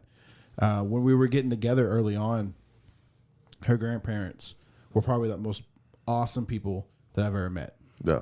And I didn't get to spend as much time as I would wanted to with them, and I regret that 'Cause you were working. every single day. Yeah. Yeah. I missed so much things during that time. That, you know, even with my parents, missing times I could take them and celebrate even a birthday or do holidays with them the proper way instead of doing it weeks or two after. Like that's not. I mean, I applaud anybody can do it. Yeah. You know, it's built. It's not built for the weak of heart. You know.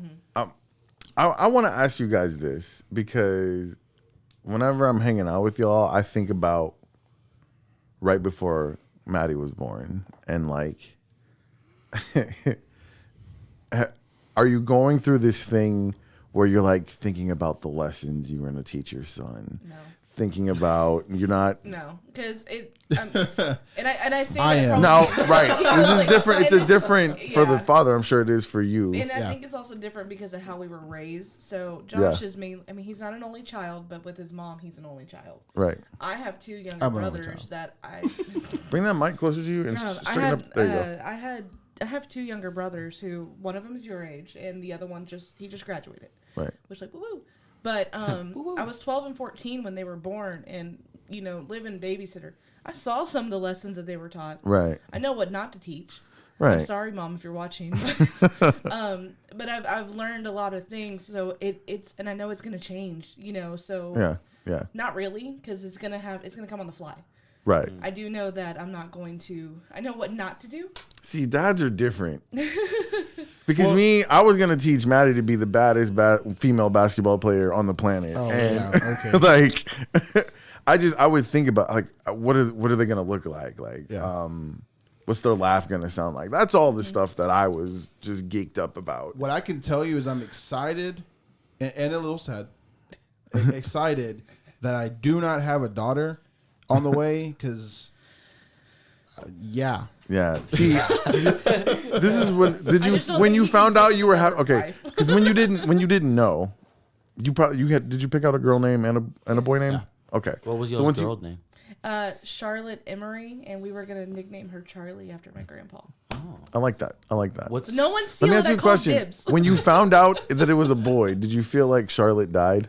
No, No. That's how I went. Okay, because Maddie was going to be Jackson if she was a boy. I like that. Like, this is before Jackson was a popular name either. This was in Right. 2006. Like, Before we Sons of were Anarchy. absolutely. We were going to name her Jackson if it was a boy. And so when we found out it was a girl, I was super happy because I wanted a girl. Right. But then we're riding in the car, and I was like, I won't have What happened to Jackson? I feel like Jackson died. like it was really weird. And I was like, it's cool. I'm going to name my next son Jackson. Well, I never had another Next child. son was named Logan. Yeah, I never had another child. And then what's funny is members of Maddie's mother's family were like Jackson. Like they thought they were acting like that was the worst name ever. And then awful. her aunt named her cousin that same thing, named her Jackson like 2 years later. I feel like some you saltiness thieves. coming from you. Very, very salty. No, I'm glad you said Did the That's a name salty die? cracker. Are you did gonna- that die? Yeah. Okay. Yeah. So for those that don't know, we also had names picked out for the first one. A long time ago, though. Like Oh, when we really? first got Long time together. ago, and Yeah. most It was people know long. exactly what they are. Yeah, the girl name was a running joke when we weren't dating. What was it? It was so he wanted to name Ava because now his favorite band is Angels and Airways besides Blink 182. I know Blink 182 is like first, Angels and Airways is second. All right. Their acronym is AVA, and so he's always like that. It's the same forward and backward, whatever, whatever. Well, he always say, "Well, I don't know what middle name to use because nothing fits with it." I was like, "Why don't you just use my middle name? It's Renee." And he goes, "Ava Renee." I like that. That was when we were friends. We weren't even Yeah, dating. yeah. So it was kind of a running joke that that's going to be our girl name Yeah. if we get together. And we got together, and then that's what it was. And then Right. the boy name was Oliver Atticus because Atticus. I don't remember why Atticus. I like Atticus. That's cool. I like that. It's just something that we liked. Yeah. Oliver was after my favorite lead singer. It was just Let's Kill a Bring Me Mockingbird. Horizon. Yeah, that's what it was from. Yeah. And then Oliver was after Ollie Sykes from Bring Me the Horizon. Okay. So when we had the miscarriage, those names did die. Oh, you felt like, okay. Yeah. That's why I told we him. just couldn't. We couldn't No. try to bring it back. Yeah. Well, when we found out the second time, it was we kind of had the discussion: is do we want to start over, or do you want to Is this a use the redo? same name? And I said, Yeah. I told her, and I looked her right in the face, and I said, I can't do that. Like that's Yeah. It goes back to whenever we first started. It's like a sense of respect. Like it's kind of like a respect thing. Well, Yeah. we had a miscarriage, partial miscarriage, with my oldest daughter. So my ex-wife was 5.5 months pregnant, and then lost one of the babies. She was pregnant with twins. Oh my goodness. So we had 2 names picked out. Both were girls. So whenever she got pregnant again with my daughter Gabrielle, she actually asked me that. She's like, do you want to name the baby? If it's a girl, do you want to name the baby Savannah? Yeah. Yeah. I love that 'Cause- name. But that was gonna be That's what it's on our list. that was gonna be Cheyenne's sister's name, Yeah. and I was like, no. No. Yeah. She's like, well, I really didn't want to either. So like, Yeah. Just want to make sure you were on board. Yeah. Yeah. And- That's insane. and that's physically a restart button. Yeah. That Literally, that is okay. We've closed that chapter. You're grieving right. Well, we had put in a life at that point. Yeah. What was weird was we had picked those 2 names, Cheyenne and Savannah, and when she had the partial miscarriage, it's like we automatically just decided Savannah was the one that had passed. Yeah. I don't know why, but That's interesting. you know. Yeah. And that was some. And maybe I mean, because you just knew. That And the I think. ultrasounds, you can Yeah. tell them apart. Yeah. Well, what's funny is I don't know how interested y'all are in paranormal activity, ghosts, stuff like that. but Oh no. we That's why we, I'm excited. We're having October babies. we actually had Cheyenne when she was little used to always be like she was talking to somebody, Yeah. Oh, and we would actually. She didn't know until she was 10 That she about was a twin. that she was a twin. stop! That actually like gives me shivers. I'm not even kidding. We actually had the when she was old enough, before she was even old enough to talk, she was having conversations with somebody in her room. And the twin connection is so And different too. Bro, on top of that. When she was about 4 or 5 one day, and I asked her who. I was like, "Who are you talking to, baby?" She's like, "My sister." No. Yeah, that's crazy. And Oh, that kid. I'm like shivering, like up and down, up and down. Full yeah, body we- chills. we used to have a lot of stuff going on. And when she was 10, actually, I had a good friend of mine. Her mom does paranormal investigations, and she came and did like a little, reading at our house and stuff, and actually caught some orb activity and How stuff. cool. Like there was constantly an orb behind my daughter. What, dude? Yeah. That is like That's crazy. That's awesome. Well, you know, it's funny. Kind you of say, off like, topic, but No, it's no. cool. I'm It's actually cool. You need glad to- you brought it up, though. I'm sorry, Logan, because you say like paranormal. Now, granted, this isn't paranormal, but after the miscarriage, we went to Petco or PetSmart, whatever, to go get dog shampoo. My favorite thing is to go to the cats, go look at the cats, and go play with them. Right? We walked out of there getting dog shampoo that should take 20 minutes, and we walked out 4 hours later with a cat, which is my baby, which is Simba. Yeah. And he has it was very odd where this cat picked us specifically, and like very much, this is like, I want to say like 3 weeks after the miscarriage. We went out and adopted a cat, and so like that They was know. kind of like, you know, Animals know. and he They is, could sense it. yes. So Yeah. you say paranormal, but I believe it. But I mean, I'm Wha- also very wha- spooky myself. It is very. One thing I have to say, you said it was your mom that did the. No, it was a friend of mine's mom. A friend, you need to tell your friend of yours mom to come over here and do some stuff, because like just with that little like window thing, like there's been like multiple stuff that's happened that like we actually think this house is haunted, like You're for welcome. Well, when you're ready to sell, we'll buy it. No, I want a haunted and you know house. it's crazy. She brought up, so Simba is the cat she's talking about. He's an orange my boy. tabby, and the strangest thing about that, not strangest, the coolest thing about that is, out of all the pets we have. So for those who don't know, at Beard Zoo, we have 2 dogs and 2 cats, and that. Simba will literally follow her to the bathroom, to the sink when she's getting ready, When we're sleeping, she'll lay specifically on her pillow. Yeah. So it's like an emotional. it is what it is. Like I Yeah. I Angry can't if I close explain the it, door but on him. it's Yeah. Yeah. But he'll follow her everywhere. That is crazy. her shadow. Wow. He lays on Wyatt with me. He'll knead him. He'll make biscuits. Oh, We're like, wow. It's Wyatt biscuit time. And so we have a song. Yeah. That's awesome. I gotta say, man, I really enjoyed this conversation. Does everybody feel better than they did when they got here? Definitely, yeah. I feel like Craig, all how of about us. You feel I do. a little bit better? Do you think a little bit of your marble jar emptied? A little bit. A little bit. A little And bit. that's like I said, that's The one of rest, the of reasons. them, the rest of them are very loose. I lost mine. That's the that's the reason. Like I said, I love doing this, man. And I'm looking forward. I think we need to take the summer off. Like you said, hit this reset button, and then I want to come back and I want to do 5 of the dopest. I told you guys in our text message. I want to do 5 of the dopest episodes we've ever done when we come back. Like this is to me. This is too important. I think of our podcast as like the best kept secret in podcasting, in my opinion. When we get it right, we've had some shows that were kind of off the chain, but you know, when we get it right, I feel like it's one of the best kept secrets there is. So, Josh, me and you are the only OG crew members here. I was an emotional OG crew member. You know what we're doing for specialty segment, right? Is it something that we've done multiple times without you here? No, I would. No, He's like, actually, now that you mention it. but I am mad about that. Come You know on, what's bro. funny? You know So- we got to do podcast karaoke. Oh man. You know what? I have to go to the bathroom and not come back. I'll hear it. I'll be online. I will not be on that show.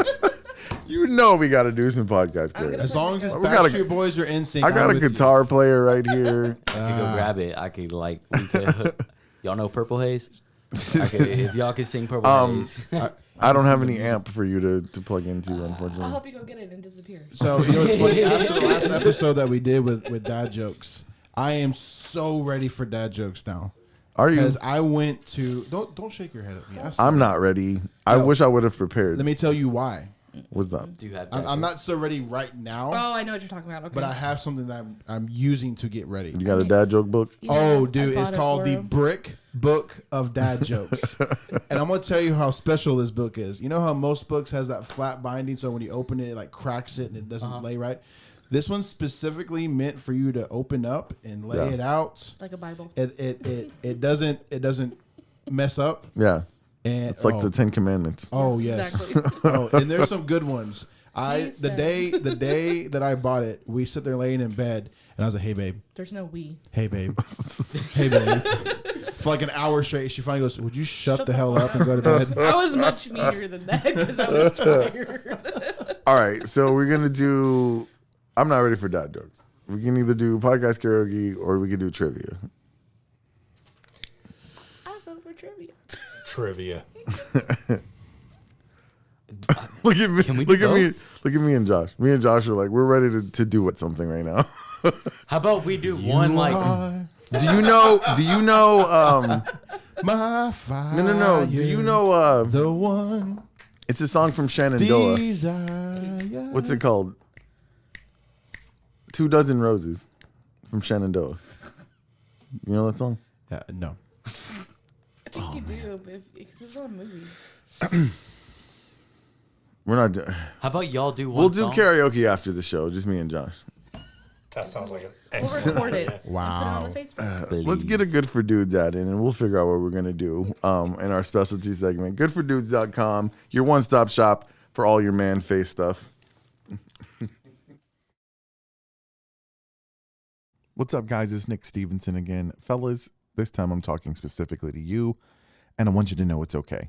You don't have to be embarrassed. I know you want your skin to look good. Now, you haven't been taking care of your skin for years, and now every time you go to the coffee shop, they're offering you the senior discount. Now, maybe you've wanted to take care of your skin, but you just don't want to shop for products where your wife or your girlfriend gets her stuff. Well, fellas, why not just get your own stuff? All you got to do is go to goodfordudes.com. That's good, the number 4, dudes.com. That's right. Good for Dudes offers a skincare product that is designed for men. Best part is, it can be shipped right to your house, fast and easy. You want something to help prevent signs of aging like wrinkles and dark spots? try WTF. What's that? Simple. It just means wear on the face. After washing your face in the morning, apply WTF. After showering in the evening, apply WTF. If you've already got signs of aging, it's cool because this product will minimize those. And there's so much more. Just go see for yourself at goodfordudes.com. Once again, good, the number 4, dudes, DUDES.com. You want a promo code? Sure. Use the initials to this show, SLMAS. Smells like middle-aged spirit. And you'll get 10% off your order. What are you waiting for, Gramps? I mean, buddy. It's okay, guys. If you want to take care of your skin, just get your own stuff at goodfordudes.com.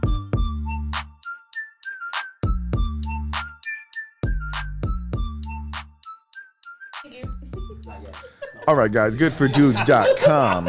Oh, you used to say you're not pregnant? Is that what you said? That's a whole nother conversation for a whole nother show. All right. Welcome back to the show, ladies and gentlemen. That was actually- Goodfordudes.com is where you need to go if you are getting old and you want to not look like it. Goodfordudes.com. Shout out to my man Ron.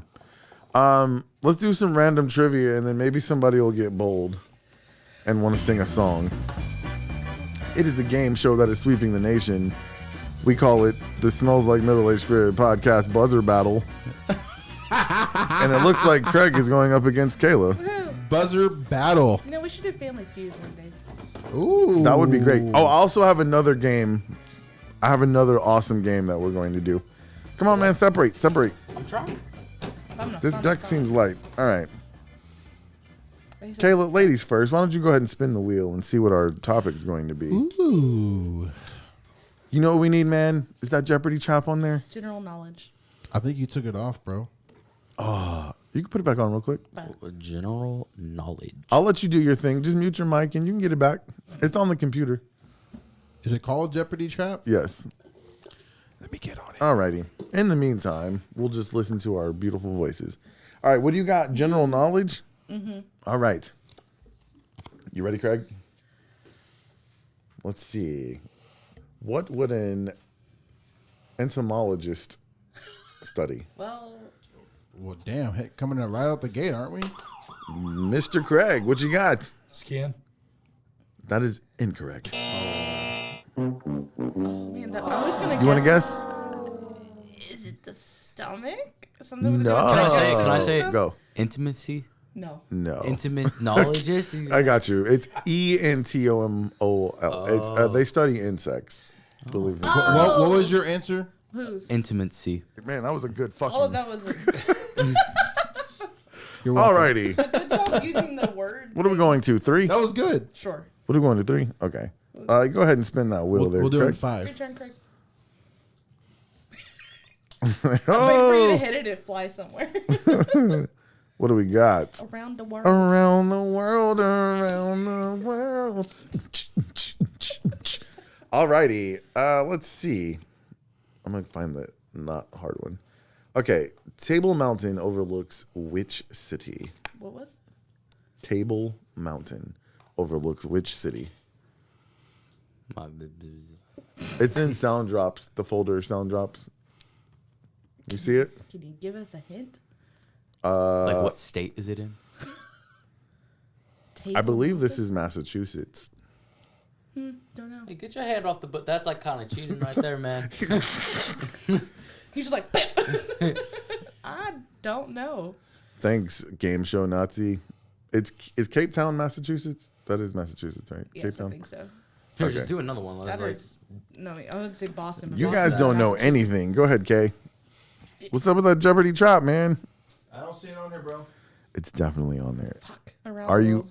around the world again? Around the world? All right. In terms of landmass, what is the largest continent in the world? That is Craig. Asia. There you go, buddy. Good job multitasking there, Josh. buddy. Bro, Trap Jeopardy is in Sound Drops. It's not. Okay, well then it's in completed sounds. here, let me read the next one. Completed audio. What do you got? TVs and TV, movies, and Let me- music. Let me read this one. Maybe I'll get this one. Doubtful. Probably. Make sure you read into the mic. Ooh, okay. Oh, I love this one. Which festival saw Jimi Hendrix set his guitar on fire in 1967? I wasn't born. I love Jimi Hendrix, by the way. What's up? I hit it too soon. I was going to say Woodstock, No. Oh, But Woodstock was amazing. but that was 69. Fuck, that's what I was gonna say. I have In 1967, which festival saw Jimi Hendrix set his guitar on fire? Josh. Josh. Was that the Montreal Music Festival? Ding, ding, ding. I was gonna say Buzzfest. Yeah, buddy. Why would it be Buzzfest? Why would it be Buzzfest? Was it the iHeart Music Festival? Totally Warped kidding. Tour? MTV You find it Music yet? Awards? All right, just play the game show You music. don't have it on here, bro. It's I wanna definitely say on there. I'll show you Burning later. Man, but I think that's still going on, isn't it? What? Burning Man. Man? Or is that an EDC thing? That's an EDC. Yeah, I don't know what the kids listen to. Shit. Alrighty, just go play the game show music. Food Food and and drink. drink. Food and drink. All right, there we go. You're letting homeboy Craig see. Oh, I can't see. What alcoholic spirit is also known as the Green Fairy? Fuck. Wait, That's you. Abstinent? Yes, that's correct. Moulin Rouge, thank you. All right, each of you have one. Your turn, Craig. Does anybody Or in next the chat know any of these answers? Oh, I forgot that music doesn't go very long. Yeah, that's all. I don't know what that was. General knowledge, I think. Nah, It's like right on the edge. it's That's definitely general knowledge. Okay, general knowledge. Here we go. general knowledge. Who invented the World Wide Web? Not Al Gore. That is Great answer. I'm just gonna guess. No. It's You gonna want? be wrong. Let me say it after you're done. Bill Gates. No. That is not correct. That's Can I say it? Yes. The government. No. The government. The government did. The government did. There's a person. Who do you got? Who do you got? Oh, this person, I was going to go with an organization. Oh no. CERN. The internet. No. So just for future reference, the answer is Sir Tim Berners-Lee. Lies. No. The internet wide or whatever you want to call it was Internet Explorer. invented by the government at first and then it went public. Al Gore invented pants. Let me too. ask you a question. Is it possible that Sir Tim Berners-Lee worked for the government? No. Probably. No. Okay. I wouldn't So vote for who's it the next government week. then? There's a person that had to make it. Oh, that's a whole government. other conversation. Chris needs to be here for that one. Okay. Let's ask this. By what name is nitrous oxide also known? There's nobody would know that. How's that general knowledge? NO2?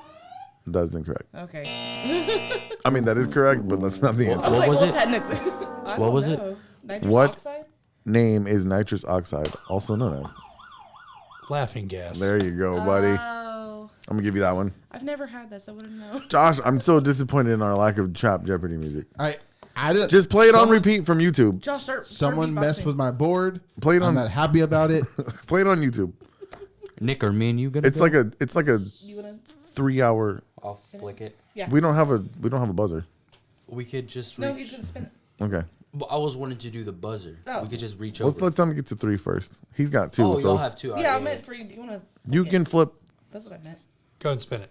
If you're not watching this, if you're listening, we're having a hard time choosing a category. General knowledge. General knowledge again. That we don't know. How do you make the music come through? here, Nick? Traditionally, after how many years of marriage would you celebrate a ruby anniversary? Oh, I know this one. 10 years? That is incorrect. Fuck. 7. That is incorrect. The ruby anniversary is the 40th. Who stays married that long anymore? The 40th. Who is going to? I didn't make it to 15, so Yeah, I mean, We're only at like 6. 50% of marriages end in the first 2 years. So, shout out That's to it? you if you've been married for 40 years.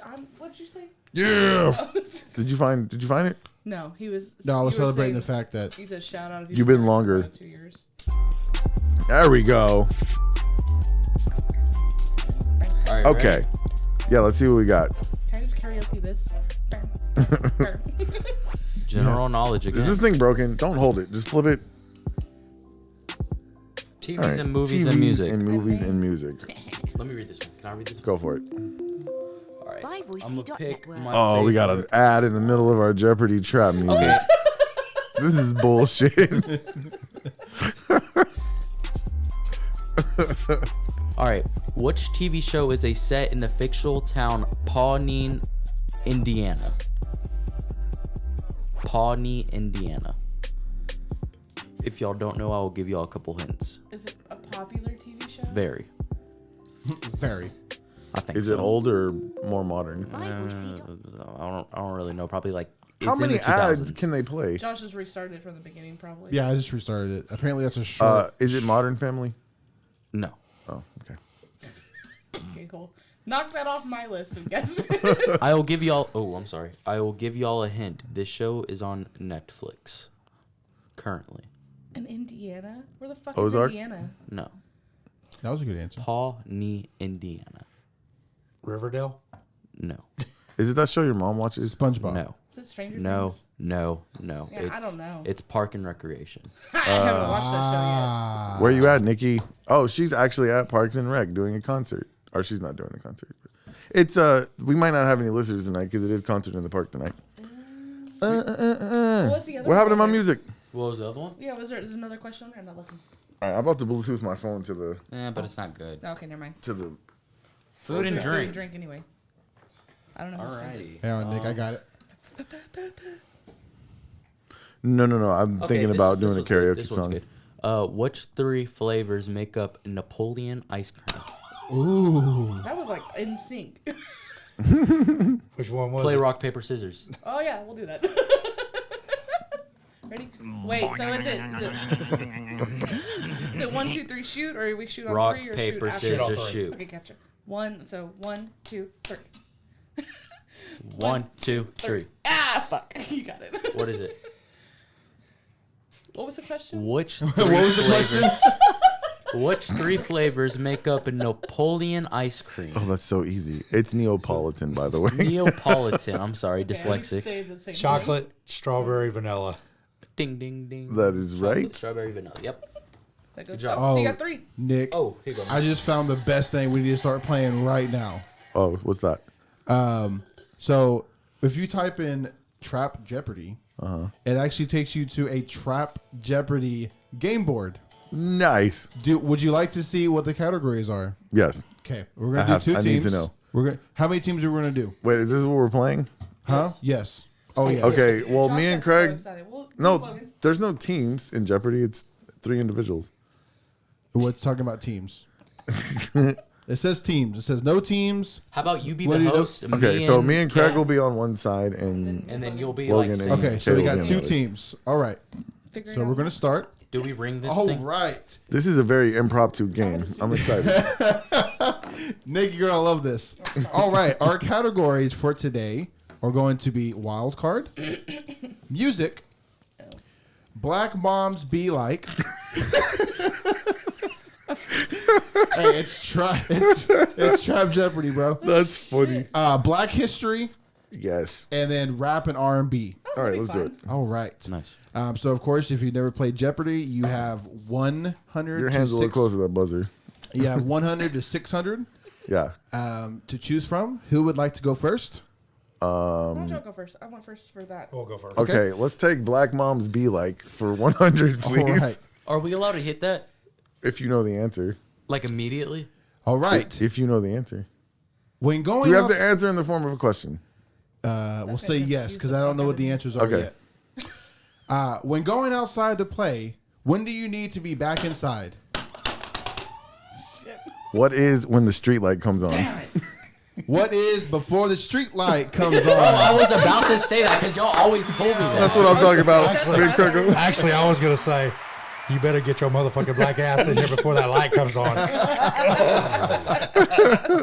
All right. All right. Let's go with Black Moms Be Like for 200, All please. right. What is your mom not? What is the one to play with?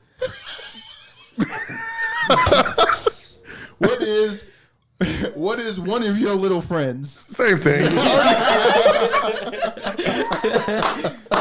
That should count, right? That- I we'll- think we'll it's- accept that answer. Freaking Okay. funny. Thank you. This is the best thing we've ever played. If we get that TV up there and we play this all the time, this is great. Oh my god. All right. Let's So keep your it turn. going. Let's go for 300. Black Moms Be All right, Like. Black I'm going to Moms wipe Be this Like. one out. What might mama say before going inside the store? That's us. That's us. I hit that's that us. first. No, I hit that's us. first, it That's just us. didn't go That's off. us. You better not touch anything, smell anything, or even like shit on And anything. don't you ask fart. for anything. And don't you ask for nothing. That's Yeah. why he knows this. First of all, I hit the button No, you first. did not. That's a lie. I It know. just didn't go That off. was a team effort. I'm gonna Let's let you smack guys the have shit it out of because mine. I'm gonna let you guys have it Don't because you mine ask didn't for go off. nothing, touch nothing. That, All right, who's answering? me. I'm gonna let them Don't have it you even though I hit the ask- button first. Don't you ask for nothing? Don't you touch nothing? That's not fair. That's 300 points. What is it? The answer is what is don't touch anything. You're gonna give that to them? I seriously hit that button. No, first. you did not. Hey, if it makes you feel better, you're both tied. I was gonna say Okay, technically that's you what I'm have saying. 300 too. They have 300. We have 300. All right, That's it's cool. all good. It's all So You good. guys it is get to y'all's pick the turn? category. The category, remember, is wild card, music, Black Moms Be Like, Black History, and rap and R&B. Let's do. You want to do wild card? Yeah, let's do the wild same card. one. Wild Wild card card. for 100. please. Wild card for 100. I don't like that. Can I redo? This is funny. Hashtag period. What? Hashtag what? Period. Period with a T at the end. Cardi B. Who is Cardi B? Wait, I don't get it. That's not even a question. Who are the City Girls? Oh yeah, I fucked up. Oh yeah, okay. My bad. I would have not. No. I mean, they were on a song together. Yep. Yeah. I thought it was Alright, Cardi next. B. My bad. You You guys. gotta get remember, to, this is trap. you guys get to Jeopardy. choose again because I okay. didn't. Okay. So we will. You want to do Black History? Sure, we'll do Black History. Watch me fail. Black History for what? 100. please. 100. Civil rights activist most notably known for refusing to give up her seat and move to the back of the bus. Rosa Parks. Hey, that's I'm my sorry, sister. what was it? What was the answer? Who is Rosa Parks? Tell me it's not Rosa Parks because Who Rosa is Parks was Parks? a hack. Rosa Parks was a hack. Rosa Parks was not the real person. She was just prettier than the real person until they made her the face of that movement. Wow. Just Really? a little, yes. Just a Oh. little. I didn't know that. She was also more light skinned. The other chick was. Still your category. But how many points do they have now? She's We got 400. 300 for team 1 and 400 for team All right. 2. Cool. That doesn't tell us anything. Who's team 1? Who's team 2? Team Team 2. Okay, got it. What do you want? You guys are winning. Andy. Let's here. I picked the last. I just picked What are one. the things again? We got wild card. Is there a music? daily double? There may be, dude. This like the whole. This is beautiful, dude. Like I hope this updates every time because we're You always say gonna Babe or play. Nick? All right. What dollar amount are we gonna stop at? Oh, we're gonna wipe this all out. We got this. We don't have Yes, sir. time to do Yeah, we that. do. It's Friday. Just I work tomorrow. It's okay. We got wild card, music, we'll do music. Black for Moms 100. Be Like, No. Black Shut History, up, shut up. R&B, Music for 100. and rap. Music for 100. Music for 100. This Atlanta rapper made the song "The Bigger the Picture" for the Black Lives Movement. Black Lives Matter Atlanta movement. rapper. Yes. What's the name of the song? This Atlanta rapper made the song "The Bigger Picture" for the Black Lives Matter movement. Yeah, we all lost that one. Yeah, because I was gonna say. Can I make a guess though? Yeah, can we make Sure. a guess? Was it Ti? That's what I was gonna say. That's the only reason why I rap. That I is know. incorrect. What was it? I still don't know rap. That would be by the amazing Little Boy? Baby. Little baby. Little Baby. Yeah. I didn't even know he was from Atlanta. I don't listen to. I'm sorry. If it's after 2015, You're showing your age, Nick. I think it's Look, really impressive we both have the same As far idea, 'cause I as far thought as T.I. rap goes, Wu Tang ain't nothing to fuck with. very true. Very true. Very true. So they get to pick the category You again. gonna do something? Music for Let's do 200. Black Moms Be Like. Whatever the next For one what? is. Black Moms Be Like for 400. What is the one thing your grandma always has in her purse? All right, that's team 1. Cough drop. I was gonna say it. What is candy / peppermint? Tell me this is not the most amazing thing we've ever done on this. Oh, this is beautiful, dude. Oh shit. I'm gonna bookmark this page. I think Mexican moms are very All right, much the team same 1. thing. What is your category and your amount? Let's go ahead and get Black Moms Be Like for 600. You want to skip 500 and go to 600? Oh, I'm sorry, 500. I thought we did 500. Black Moms Be Like for 500. What might Mama say you need in order to get some McDonald's? Ooh, In order to get McDonald's, and to enter to get A some job. McDonald's. I wouldn't say your own damn money. What is McDonald's money? that's the same thing. No, it's not. Why would you need the job so you Say, can pay look, for it Look, yourself? we all know it's a lie because they're gonna be like, honey, we got McDonald's at home. We got food at home. We got McDonald's at home. And it's going to be a big old greasy meatball Look, with a little bit of cheese. why would you need the job? All right, I Nick. don't- I'll Give him give it half. to Give him you. half. Give him half. Give him half. Why would you need the job Give him half. to go to McDonald's? For the money. It's all right. We got you. That We should got you. count. Go ahead, Nick. For 600, please. Black Mama's be like, Finish it out. What would Mama say to you after a long day of playing outside? Oh, that was team 2. but I hit it first, but their alarm went off. Go for it. That's not fair. Here you go. No. What was the question again? I'm sorry. Nick is so mad because he's so into this It's game cool. now. It's cool. And after a long If day they of get it work- wrong, can I try to Don't answer? sit on my furniture. What would Mama say to you after a long day of playing Don't outside? sit on my furniture. Don't sit on my furniture. What is you smell like outside? That's what I was gonna say. That's not fair. You should. Okay, so y'all got that wrong. Yeah, we did. Yeah. I was gonna say that. It's okay, Nick. No, I You guarantee. got 4 more categories. That's why I said if they don't get it right, let me answer. Okay, let's go with Black History for 200. Black History for 200. Teenage boy from Chicago who was lynched in Mississippi for allegedly whistling at a white woman in Who a is store. Emmett Till? Once they hit the buzzer, stop reading the question. Oh, dude, that whole, No, that it's whole okay. thing Then is with these sad. rules. Who is Emmett Till? Yeah, it's sad. That is know that correct. You wanna do one, Craig? I'm sorry. Let me let him pick the Hey, category. no, you got it. You good. Team 1. Let's go Black History for 300. You on a roll? Abraham Lincoln signed this historic document. Emancipation Proclamation. Proclamation. What is the Emancipation Proclamation? What is the Emancipation Proclamation? Yeah, buddy. All right, let's go with what's the wild card number on? 2, I think. Let's go with wild card for 200. By the way, this also has a little point taker at the bottom. I'm literally just adding up the points. This is like the Nice. most amazing freaking thing I've ever seen in my life. Let me go with wild card for 200. Wild card for 200. The Drake and Future hit song Jumpman is named after the logo inspired. Hit it Michael first. Jordan. Who is Michael Jordan? Who is Michael Jordan? I'm sorry. Who is Michael Jordan? That is correct. Something's wrong with our buzzer. I don't want to hear it because I did the same thing. I think because you broke it. Wait, hold on. You know what the key is not hitting it fast. Like not. Yeah. If you smacking just. it, boop, yeah. So you can But you can't tell me that, Nick. I'm still gonna smack the shit out of it. no, just like Go ahead, team 1. Smack it. Just Yeah. Let's go with music for. What's the next? 200. Where is the Trap Museum located? There's a museum. dude, did you not? He hit it. He went hit first. it. What'd you get? Atlanta. You gonna say Atlanta? Where's the What is That is Atlanta, correct. Georgia? He didn't even answer in the form of a question. What I don't is think he should get the Atlanta? points. Bro, that is bull. I followed up behind it saying, "Where is Atlanta?" It's a damn good thing I'm the producer, Nick. All right, team 2. What is your category and your amount? Black moms be like for the No, next I one. think- That's Finish that one. done. That Black Moms Be Like is gone. You're welcome. Wild card then. Wild card for 300. That one. Which trap rapper did Charlemagne the God coin the boogeyman of the rap game? Boogie with the hoodie. What?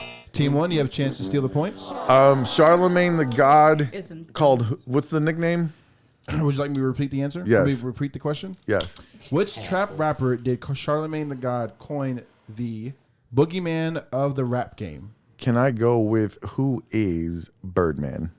Damn. That is incorrect. What's the answer? Wait, can I The get one answer more is guess? who is Gucci Mane? Oh. Okay. That's because he's like dead, but not really dead. Who is Gucci Mane? He has an ice cream cone on the side of his face. That he does. Who is? All right, Charlemagne the so they get to pick the category again.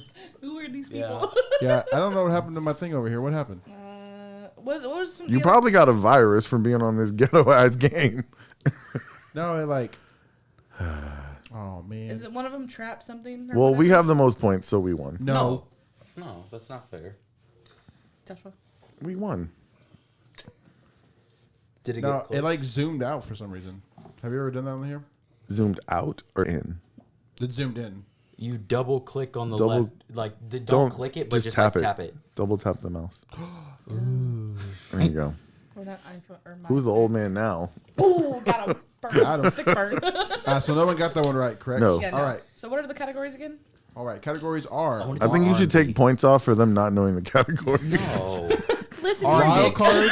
R&B, R&B. We got wild card. They don't have music, R&B. Black Yes, they do. They It's have a rap and R&B. Here we go. Wild cards, music, Rap and R&B. Black history, rap and R&B. Yeah, we'll do rap and Oh, R&B. wait, rap and R&B and music are not okay. Two different things. Rap and RM. I guarantee you all the music questions are about either rap or R&B. But go for it. Who sang the songs No Scrubs and Unpity? We both hit it. Who is TLC? Fuck. Let's go with rap and R&B for 200, please. I'm not even keeping my hand close either. Well, it's because I keep. What slapping. year was Cash Money taken over? No, that was us. No. No, it wasn't. What is the 99 and the 2000? I really thought What is for the 99 in the 2000s? Let's go with rap and R&B for 300. All right, let's like Is that 300? push it. This duo is co-signed by Beyonce. They sang the hit song "Do It." A duo by Beyonce that sang "Do, Do It." it. This twin duo is co-signed. Oh, by I don't know those Beyonce. girls' names. They Sorry. sang the hit song. Nobody knows Do it. it. Moving It's the on. girls We with lose the those dreads. points. Who is Chloe and Haley? Yeah, I would have never guessed that. I saw them on a Walmart commercial. I saw them on. Or maybe it was Target. They have It their is own Target, clothes. yeah. They have their own clothes. Okay, let's go rap and R&B for 400. 400. Which instrument is Alicia Keys' most note? What is the piano? Bro, we have that one. Wait, what does you sound like? I think they had it. Theirs is louder. What is the piano? I definitely hit that first, but cool. Bullshit. All right. From now on, I'm gonna read the question and I'm gonna look while y'all doing. Guys who are watching, you will see. Yeah, you'll I have see that that first. I Watch it in pressed it first. watch it in slow motion. Team two. That it was Team me. two. What's your category? Same thing. Rap and R&B for 500. Whenever you're ready, Josh. And which video does Michael Jackson play a zombie? That was definitely team one. What is Thriller? Thriller. There you go. My man Craig got He was it. excited. He's like, What is I know Thriller? this one. The white guy finally got a word in there. Thank you, Nick. Got it. All right, let's go with wild card for. You don't want to wrap up R&B? Oh, is there one more? There's one more. Okay, rap and R&B for 600, I am please. the whitest person here. Let's do it. Well, I'm half. So. All right. Who stirred the social media pot, telling everybody what is not Atlanta? What is not? Atlanta. Wait, what? The points disqualified. You heard him. You heard him. I thought you were going to say something else. I'm sorry. Who Nope, stirred nope, the too late. social media pot, I still get a telling guess. everybody what is not Atlanta? I don't. Who is Big Boy? Wait, let me say it. Soldier Boy.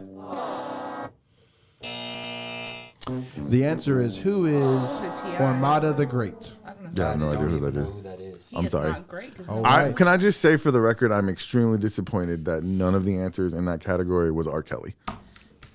Well, I want to Given the refresh this after we're circumstances. done and see if these answers disappear. And if they do, we are bookmarking this, and we are definitely having the most lit 5 episodes of the season playing. All right, we're still Jeopardy. picking, right? Yeah, Yes. you guys pick. Wild card for whatever's next. 400. Here we go. Oh my God. All right.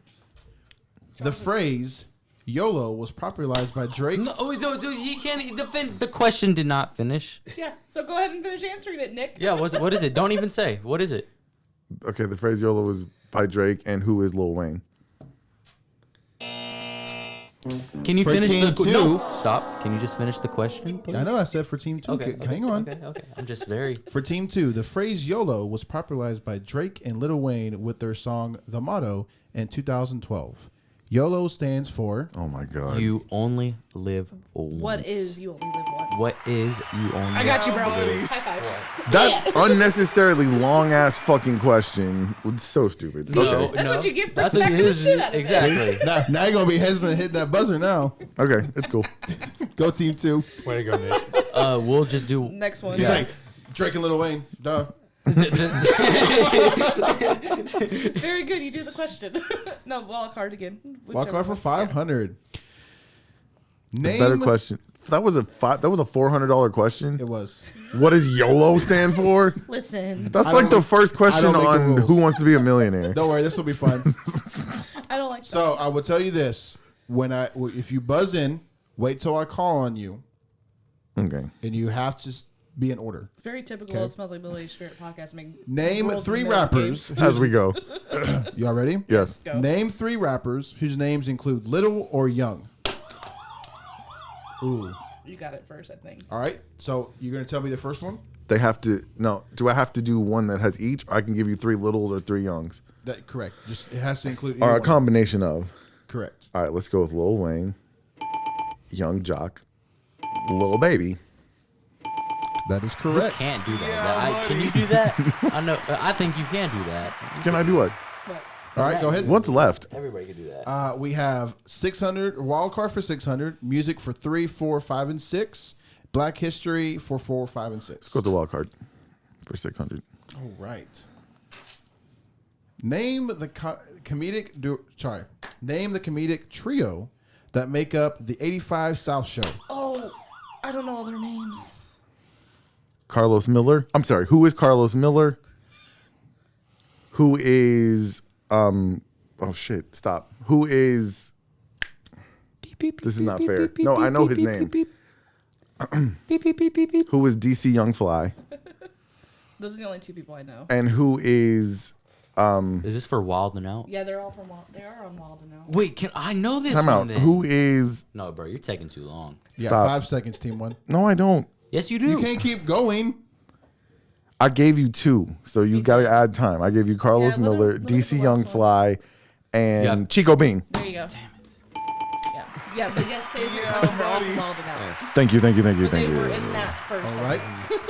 We got Can I music. say that the only one of those people who is funny is Carlos DC Miller? Young Fly. Oh, I love no, DC Young Fly is Young not Fly funny. Chico Bean makes me laugh. So Chico hard. Bean, I'm sorry, Chico Bean, he's got I some, think he's pretty fucking he's- funny. yeah, DC Young Fly is not funny I at all. find DC. All right, Young we Fly got funny, music for especially 3, in 4, How 5, High. and 6, and Black History for 4, All 5, right, and let's 6. go with Black History for 400. All righty. This civil rights leader entered Morehouse College in Atlanta at age 15. I don't.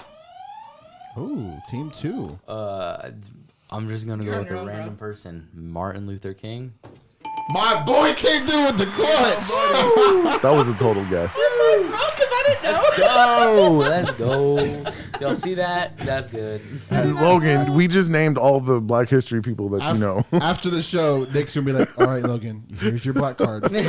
No, because he said the two. He said they got Rosa Parks and Hey. Martin Luther King. Listen, Who's those next? are- Parks is I know. Don't I be know a hater, other- Nick. Don't be a hater. What section? Next? I'm just talking shit, dude. It's all good.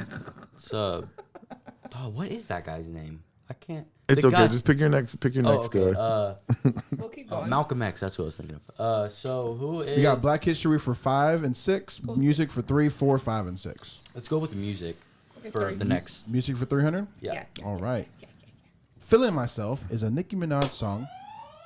With Oh, this- but time out. I Yeah. thought we couldn't do that. No, you don't. You can't. But he can't finish the question. I just stopped. Okay. Yeah, he just stopped talking. So wait, it's Nicki Minaj and who is Beyonce? It's probably not the rest of the thing. I got excited. I'm sorry. That is correct. You're just mad that yours is wrong. Yeah. If you hit it, he can't finish the rest of the Yeah. question. All right. All right. So you can't Good get job. it, but he just he doesn't finish the question. All right, team 2. What is your next one? Same thing. Music for 400. What does the acronym NBA mean in the rapper's name NBA Youngboy? Ooh, Never broke again. Ooh. What is that is Never Broken? correct. I didn't know who that was. I have no idea who the fuck that is. I don't know. Don't worry, I got you, but I know what it is. Yes, sir. All right, you going for music for 5? Yeah. Yeah. All right. All right. The 2015 diss record, Back to Back, was performed by which artist? Oh, I was That's gonna team say one. it. Who is got it. Drake? That is correct. Thank Why, you. why is there a long pause to say yes? He has to click on it and I'm read. supposed to hit the space bar, but I don't know if the space bar is going to stop anything, so I'm actually clicking where it says. Smart. All Yeah, right. I think Team spacebar one. does pause if you have Reaper selected. Yep. Gotcha. What's left? Sorry. We got music for 600, Black History for You have to give Maddie her meds. I know. God. Music for 6, Black History for 5 and 6. Let's go with music for 600, please. Alrighty. Name the diss track that Remy May released against Nicki Minaj in 2017. I don't remember the title of it. I was looking for those credit cards. They were underneath these. Sorry. Go for it. Team 2. What is Clapback? I don't remember the title of it. Yeah, I don't remember. It's What- in one of Nicki's diss tracks. What I just is don't remember. Seether? It's either. I don't know what that is. I would have said. I don't know. She's really shitty. It's a play on the word either. She sucks. All right. Team 2 Let's go with Black History. for 500. Oh my God. Apparently, there's no daily double. I don't know. It could be in his last one. I highly doubt it. Harriet Tubman Okay, that was interesting to start off with. was the most productive conductor of the Underground Railroad. Never mind. Go for it, Nick. Yeah, that was you. Y'all got We both hit it. Can you just finish the question? Sure, I would love to finish the question. Thank you. We'll do it again. Harriet Tubman was the most productive conductor of the Underground Railroad, giving her this code name. Code name? Her code name. I don't know. Come on, Nick. I'm afraid to say anything. I don't All right. open that book of knowledge. H Tub.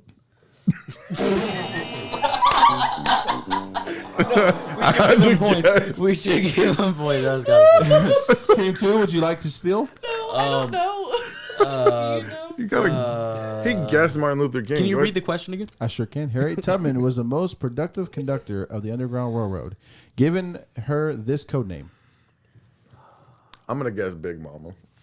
I feel like that's wrong. I have no idea. I don't know. Who is Moses? That makes sense. Yeah, Not letter to me. people. All right, here's for 600. All right, here we go. Yeah. What is it? We'll make this What's the the daily category? double. We'll make this the daily double. What's the category? It's 600. We'll make this for 1,200 points. So this is for the team to win, team 1 to win, or is for team 2 to take the lead and win it. Wait, so what does that mean? So it's worth 600 get it points. We're doing correct. it double points, so it's Oh, 1,200 so points. we're still doing the buzzer? Yeah. Yep. All right. All right. Y'all ready? Black History. What historical icon famously said, a man who stands for nothing will fall for anything"? Team 1. Who is Malcolm X? That is I was gonna say, watch it. It would be real funny that it was Malcolm X. Team Nick win because I didn't contribute shit. There you go. I am a fan of Denzel Washington, therefore I knew the answer to that So question. I'm going to refresh this just to see if we get the same answers or the same questions. So I'm going to refresh. Ooh. Dude, there's a printable version of this too. Oh, that would have been helpful. With Josh, memorizing you the are freaking categories. on fire about this Trap Jeopardy, man. Dude. Maybe next time we could play Trap Jeopardy with the Trap Jeopardy music in the background. That would be amazing. Coming Guys, to you I next. hope you guys had fun. So we won, right? Yeah, you got one. Okay. Congratulations. Thank you. Because of I will not unwritten lose my black rules card. that was there. Oh no. Unwritten rules. You said No, for- having a black mom is what gave us the edge on that one. And I got to say, it was funny because, let's keep it real. Why did you know what black moms say in the store? because my mom was black. No, it's because every time I take them in the store, that was the speech I would give them. Don't like, touch nothing. Don't fire on nothing. Which is Don't really ask for funny because nothing. my mom, who is white, I have the same shit. oh yeah, I feel like it's not should even a be like- black I thing. think- I I feel think like it should if just be it's like if you mama grew be up like. poor, Yeah. Poor mama grew be up, like. yeah. if you grow up poor, Yep. don't ask me for nothing when we get in here. Yep. And That's then come fun. home when those lights are on. All right, guys, thank you so much. Those of you who have tuned in, watched, Ooh. listened. Hold on, Josh is excited Yep, again. those I'm, up. I'm excited. Hang on What you one got? second. Let me see this. Okay. We're going to play one more half game. What? No, we, Hang on. bro. It's almost. It's 10 o'clock. This is the Some of us season- have. This is a mid-season finale. Some of us have to go home. That don't live close. We live. Specifically, both of us. Craig's been looking at his phone. For real, y'all live in Dickinson, bro. Hey. I was just looking to see if anybody loved me, and they don't. I would tell you this. They're all I, here. I am now saving this to the Yes, favorites. absolutely. Yes. We will do Because- this again. I would tell you this. There is another Trap Jeopardy game board Uh-huh. with these categories. Let's hear And it. they are. Tell me R. Kelly has an entire No. one to himself. Music, Damn. actually, I'll search his because you can We search need to, them. we You need can to look find for them. that. Music. Yeah, I need R. Kelly to have his entire category. You got music, movies, and TV shows, inventions, sayings, and miscellaneous. Dude, we gotta do sayings real quick. Yeah, let's just do one. Let's just do like three. We'll do one. 5. We'll do one. Meet you in the middle, 2. No, we're doing one. That's not how you negotiate. You I need feel to, like you're gonna do 3. get this. Fine. I don't know why. Phrase used when you ride it in the car with someone on E and they muffler dragon. What is a hoopty? What is mom's car? Old car. What is I know my car? Wait, what? that's a phrase. It's like, What Oh. phrase? I know my car. I know my car. Wait, okay. Is that meaning like Okay. you know that that's your car? Like you Like, know your you car know- wouldn't be making that sound? No, you know. Okay. You know how much gas you got left. Yeah. Oh, gotcha. You know how I far got you. We're going out on this one. Okay. I said 2. Saying used by black mothers to address their children when they are crying for no reason. I'll give you something to cry about. Thank you. What, Wait, what was, can I what was say the it? answer? Wait, can I say it? I I'm think gonna let him go with. Yeah, like- He answered. What I'm do you gonna give got? you something to cry about. What is, if you don't stop crying, I'm going to give you something to cry about. Yes. Dude, this is There the you go, greatest Craig. thing ever. Like, you said R. Kelly. Let me see if R. Kelly has his own little category on here. While you're looking for that, we're gonna I'm go going to wrap let it our audience know how they can support the Smells Like Middle-Aged Spirit podcast, because we forgot to bring that up. First of all, if you're listening or watching the video, there is a You found it. there is a link to our tip jar in the show notes. We would Just press appreciate on it. any tips you guys. Yeah, all you gotta do is tap it. Press on the tip. All you gotta do is hit either of those links, Just the tip. and you can leave us just the tip. Or you can go to the Spirit Swag store, and that is spiritswagstore.com. And any purchases you make there is going to benefit the show as well. And any money we make from that goes back into making content and bringing you guys great shows. So this was a very fun mid-season finale. What do you got, Josh? All right. I found an R. Kelly Jeopardy. I'm going to give you the ability to choose one of these categories, and we're going to see what these questions are, because I have no idea what they are. And I All want All right, we are closing on this. We are closing on a art. Maybe. The entire thing is R. Kelly Jeopardy. It said R. Kelly Jeopardy with a smiley face. And these are the category names. We got Robert, Food Adventures, Oh, Alex's PJs, Balls, and Jimmy Buffett. Would you like to choose a category, Nick? you created that monster back there. Oh, I'm so What was the excited. second one? Food Adventures. Let's do that one. Food Adventures for 100. The restaurant Joey worked at. This is not R. Kelly. That's what it said. Who's Joey? from Friends. No. No, Oh. he didn't work at a restaurant. Isn't Joey in the Trap in the Closet series? That's a character. Oh, What shit. does that have to do with R. Kelly? Oh. Okay, so we all do Yeah. research and come back and play this game, right? Oh, yeah. That Do was you know good. what restaurant he worked What's in? the next food adventure? Oh, come on. I thought it was. By the like- way, the answer is Olive Garden. Let's go to Robert. Robert for 100. Okay, Robert Ford. Are these the characters in the? What is Robert this? Robert's J. wildest brother. Bro, is there like an R. Kelly movie that we don't know about? All the Trap in the Closet series? Josh, can I have, what does this have to do with R. Kelly for 5,000? Okay, guys. Hang on. I've told. Can we? Let's close out the show and then we'll do it Just, after the just talk show. over him and he'll I'm stop. trying. I mean, he's the producer, so he has all the control. All right, guys. Once again, you can contribute to the show by either you leaving us a tip on the tip jar or shoppingspiritswaxstore.com. We do appreciate everybody who tuned in, all of our sponsors. We love you, all of our listeners. Like I said, we're going to be gone for the summer. We're going to hit that reset button, collect our thoughts, collect our ideas, and we'll come back. And like I said, I want to bang out 5 of the best episodes we've ever done to close out season 4 with a bang. Yes, Logan, sir. thank you for being here, sir. No problem, man. Thank you for I'm very inviting proud of me. you for sharing. Craig, same to you, buddy. Proud of you for sharing. Kayla, love you. Josh, love you. Why don't I get the fancy hand? I'm sorry, you want What the hell, to? man? I'm sorry. I was You didn't even do it right. That's why. Because my uncle and I do that when we're snapping at each other. okay. So for all of our very special guests, Kayla Beard, Craig Rouse, my son Logan, and the best damn producer in podcasting and game showing, Josh Beard.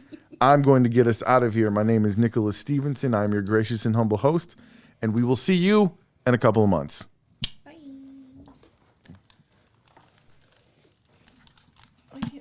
What happened? Are we muted? Whatever. Press the button. What is he doing? Press the button. He's looking for Hercules.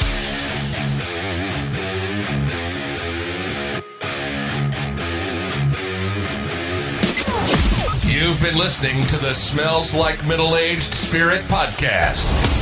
For more show content, follow us on Facebook, Instagram, and Twitter. And don't forget to visit spiritswagstore.com for everything you need to rep your favorite podcast in style.